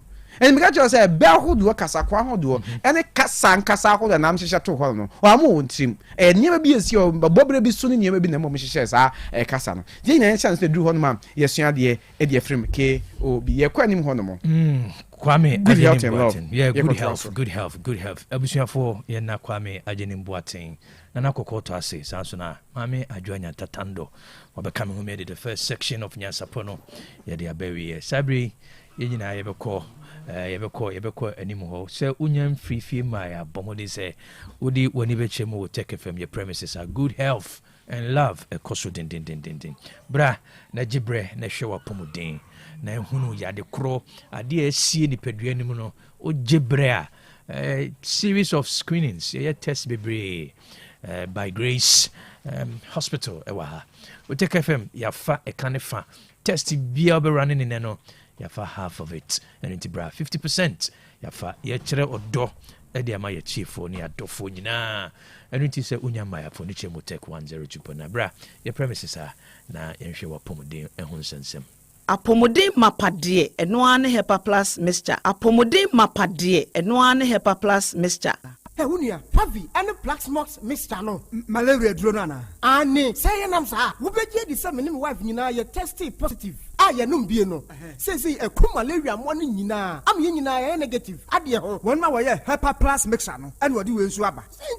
I was so immune system, a strong debia. Anti Pavi, a support to immune system, no. Not plus mox no so, to malaria no good. Malaria symptoms, at a say at paye, a fear, one more tour, and 1 meranumsa. Achakura 4 days, not Pavi, and the plus mox mixer, 1 nominal, and 2 malaria and asakura. And yes, I diaco doctor. For 0542 778572 and 0542 807907. My dear Grady Pa Pavi Plasmox and Hepa Plus Nina. A pen for about or more manufo and Quada when you do you come. Our pharmacist and her bar shop. FDA aje Jordan Kratweyatu. Mami money Juma. Udaya ye fe.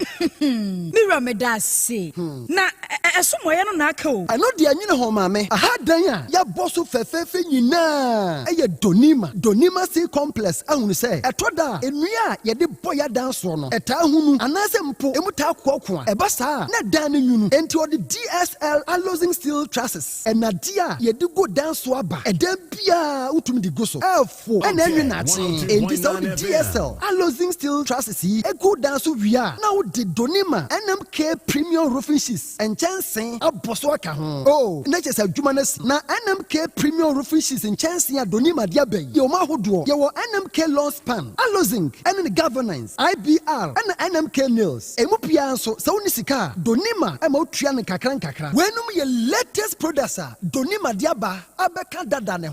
Entimen Kwahin. Kwasafu YF Johnson, Obenjiari, Anafre 0244 126625 and 0540 101 555. Donima Sil Complex. Bebia at the power F no. Mami pharmacist, memoir. Hey, where be him? Unyanguye. Betiasi. Heba malaria draw lepequeno. Mami 10 cartons. Nimoja draw lepetone. And also mami 10 cartons. Na time for the draw and tarafa ready. Mami 20 cartons. Papa, how day? What's your time for ni malaria ni bium? And I say to roton. Debi mwa tomi dada. A free mra men num lepequin. Ene a lepetone. Malaria na amama yehudu. Menum no when I'm joint pains, fever, tipaye, and ya warning na kwa wedi Mama sorry for malaria the time for the how mopa mo mese kwa suadi lipiquin any lipitone one dance na malaria ha man for do time for the draw entra 5 no so sa na man for di one dance o mese enye entra 5 a anke ekutwa menso no typhoid nti eya dokutafo a wasua he ba wo KNUST and aye researches ronko edi nroyi abadwa so yanto ho nchia entra na wa wo hwe ebibidro pa ne packaging edi no kwa ne kumi lipiquin lipitone any entra 5 e wo pharmacy ni heba shop bi apemfo emma wo manufo no kwada wo nimfie dumire de won ka ho atufo fra 0244 827228 obi amedwe benu ma kire me nanfo se be me wedding papa bi hwering basa bi a wakoto tatnya buti I don't sweet as and then mama bas sometimes so amudie buda but we jam wo ka bia mama ana so be ka bia ma the wife here can dey recruit sawo wurin so de ne papo monko ejaba jewelry e hon wodi pure gold e ya gudie bia Ejaba jewelry. Ehodi na mepe. All right. Yebeko Ejaba jewelry. Ejaba jewelry. Ehon na wo pe pure gold. Ya ye dia ye wedding, any engagement rings, bracelets, anklets, waist chains. Asumade komade papa. Ne boda for mo ubenya. Wo ye bi e wo Ghana no aye din so amono ne. Enye kire hoy. Wo Ejaba house. Adum Kumasi, 22nd Street. Monfre 0277 10 44 88. Ene menhia wo Ejaba family house. Menhia traffic lights. Monfre 0277 40 44 88. Website www.ejabajewelry.com and email info@ejabajewelry.com. Ejaba Jewelry. A good day papa fee no. Miss Chania de Sahaba capsules. Madame Sieni. Hey, and to what you nyapa and what's the said to Sahaba? What do you say? My dear, wouldn't be. And not dear, for once, my jewelry at Sahaba Messana, who come from Mammy. Oh, my number Tiwadansi. Miampa caneno, Namis, Namitrina to Cheme, Nami Coco Yadia so teach me. May no matter Sahaba Messa, Nina to go, and the Maya free. I do some radio. You tried you would name Nayan watching. Yes, it's a young pop rock as Miss say a person crying to what baby. Sanya do Sahaba Messa and come a woman. What do I promise him about Pasu? Nan say, Ujina Brand. A fire do Sahaba capsules no. Say, Mijina, who's a me a Bamamua. A Jenny, a young crap. I do some rate. Oh, be to me. I just a painful. A battery I want for down for. Anyone I wouldn't fit to me. Kumasi, to phone out of Fonko to Sahaba Center in the clinic. I was swimming macro. Go filling station down Wemu. And the swim Pentecost I saw down. I feel I have a shopping from a CPM. 0500110 115. I do Sahaba. My dancing. Wofana se breko sisika ode money free broche nyina ode fa seche dumasi rural bank ehɔ na megye me Western Union sika nyina ɛfa seche dumasi rural bank wɔmote bank in 1980 wɔmo adwuma penti wɔmo atre wɔmo nkwaba mu wɔmo anya branches maako enwɔtwe ɛna wɔmo anya ɛyɛ 3 mobilization centers enso so aka ɛho dwumadi a banks edibia no seche dumasi rural bank wɔmo di mu akotene ɛyie na wɔmo nyuma pa wɔmo ɛyɛ no ebi enie wɔmo gusu airton shells no na share bia yɛ 10 pesos wɔmo yɛ current account savings account, Susu account, child account, fixed deposit, Western Union, money transfer, mobile money transfers, interbank transfers, USSD Momo, from wallet to account and account to wallet.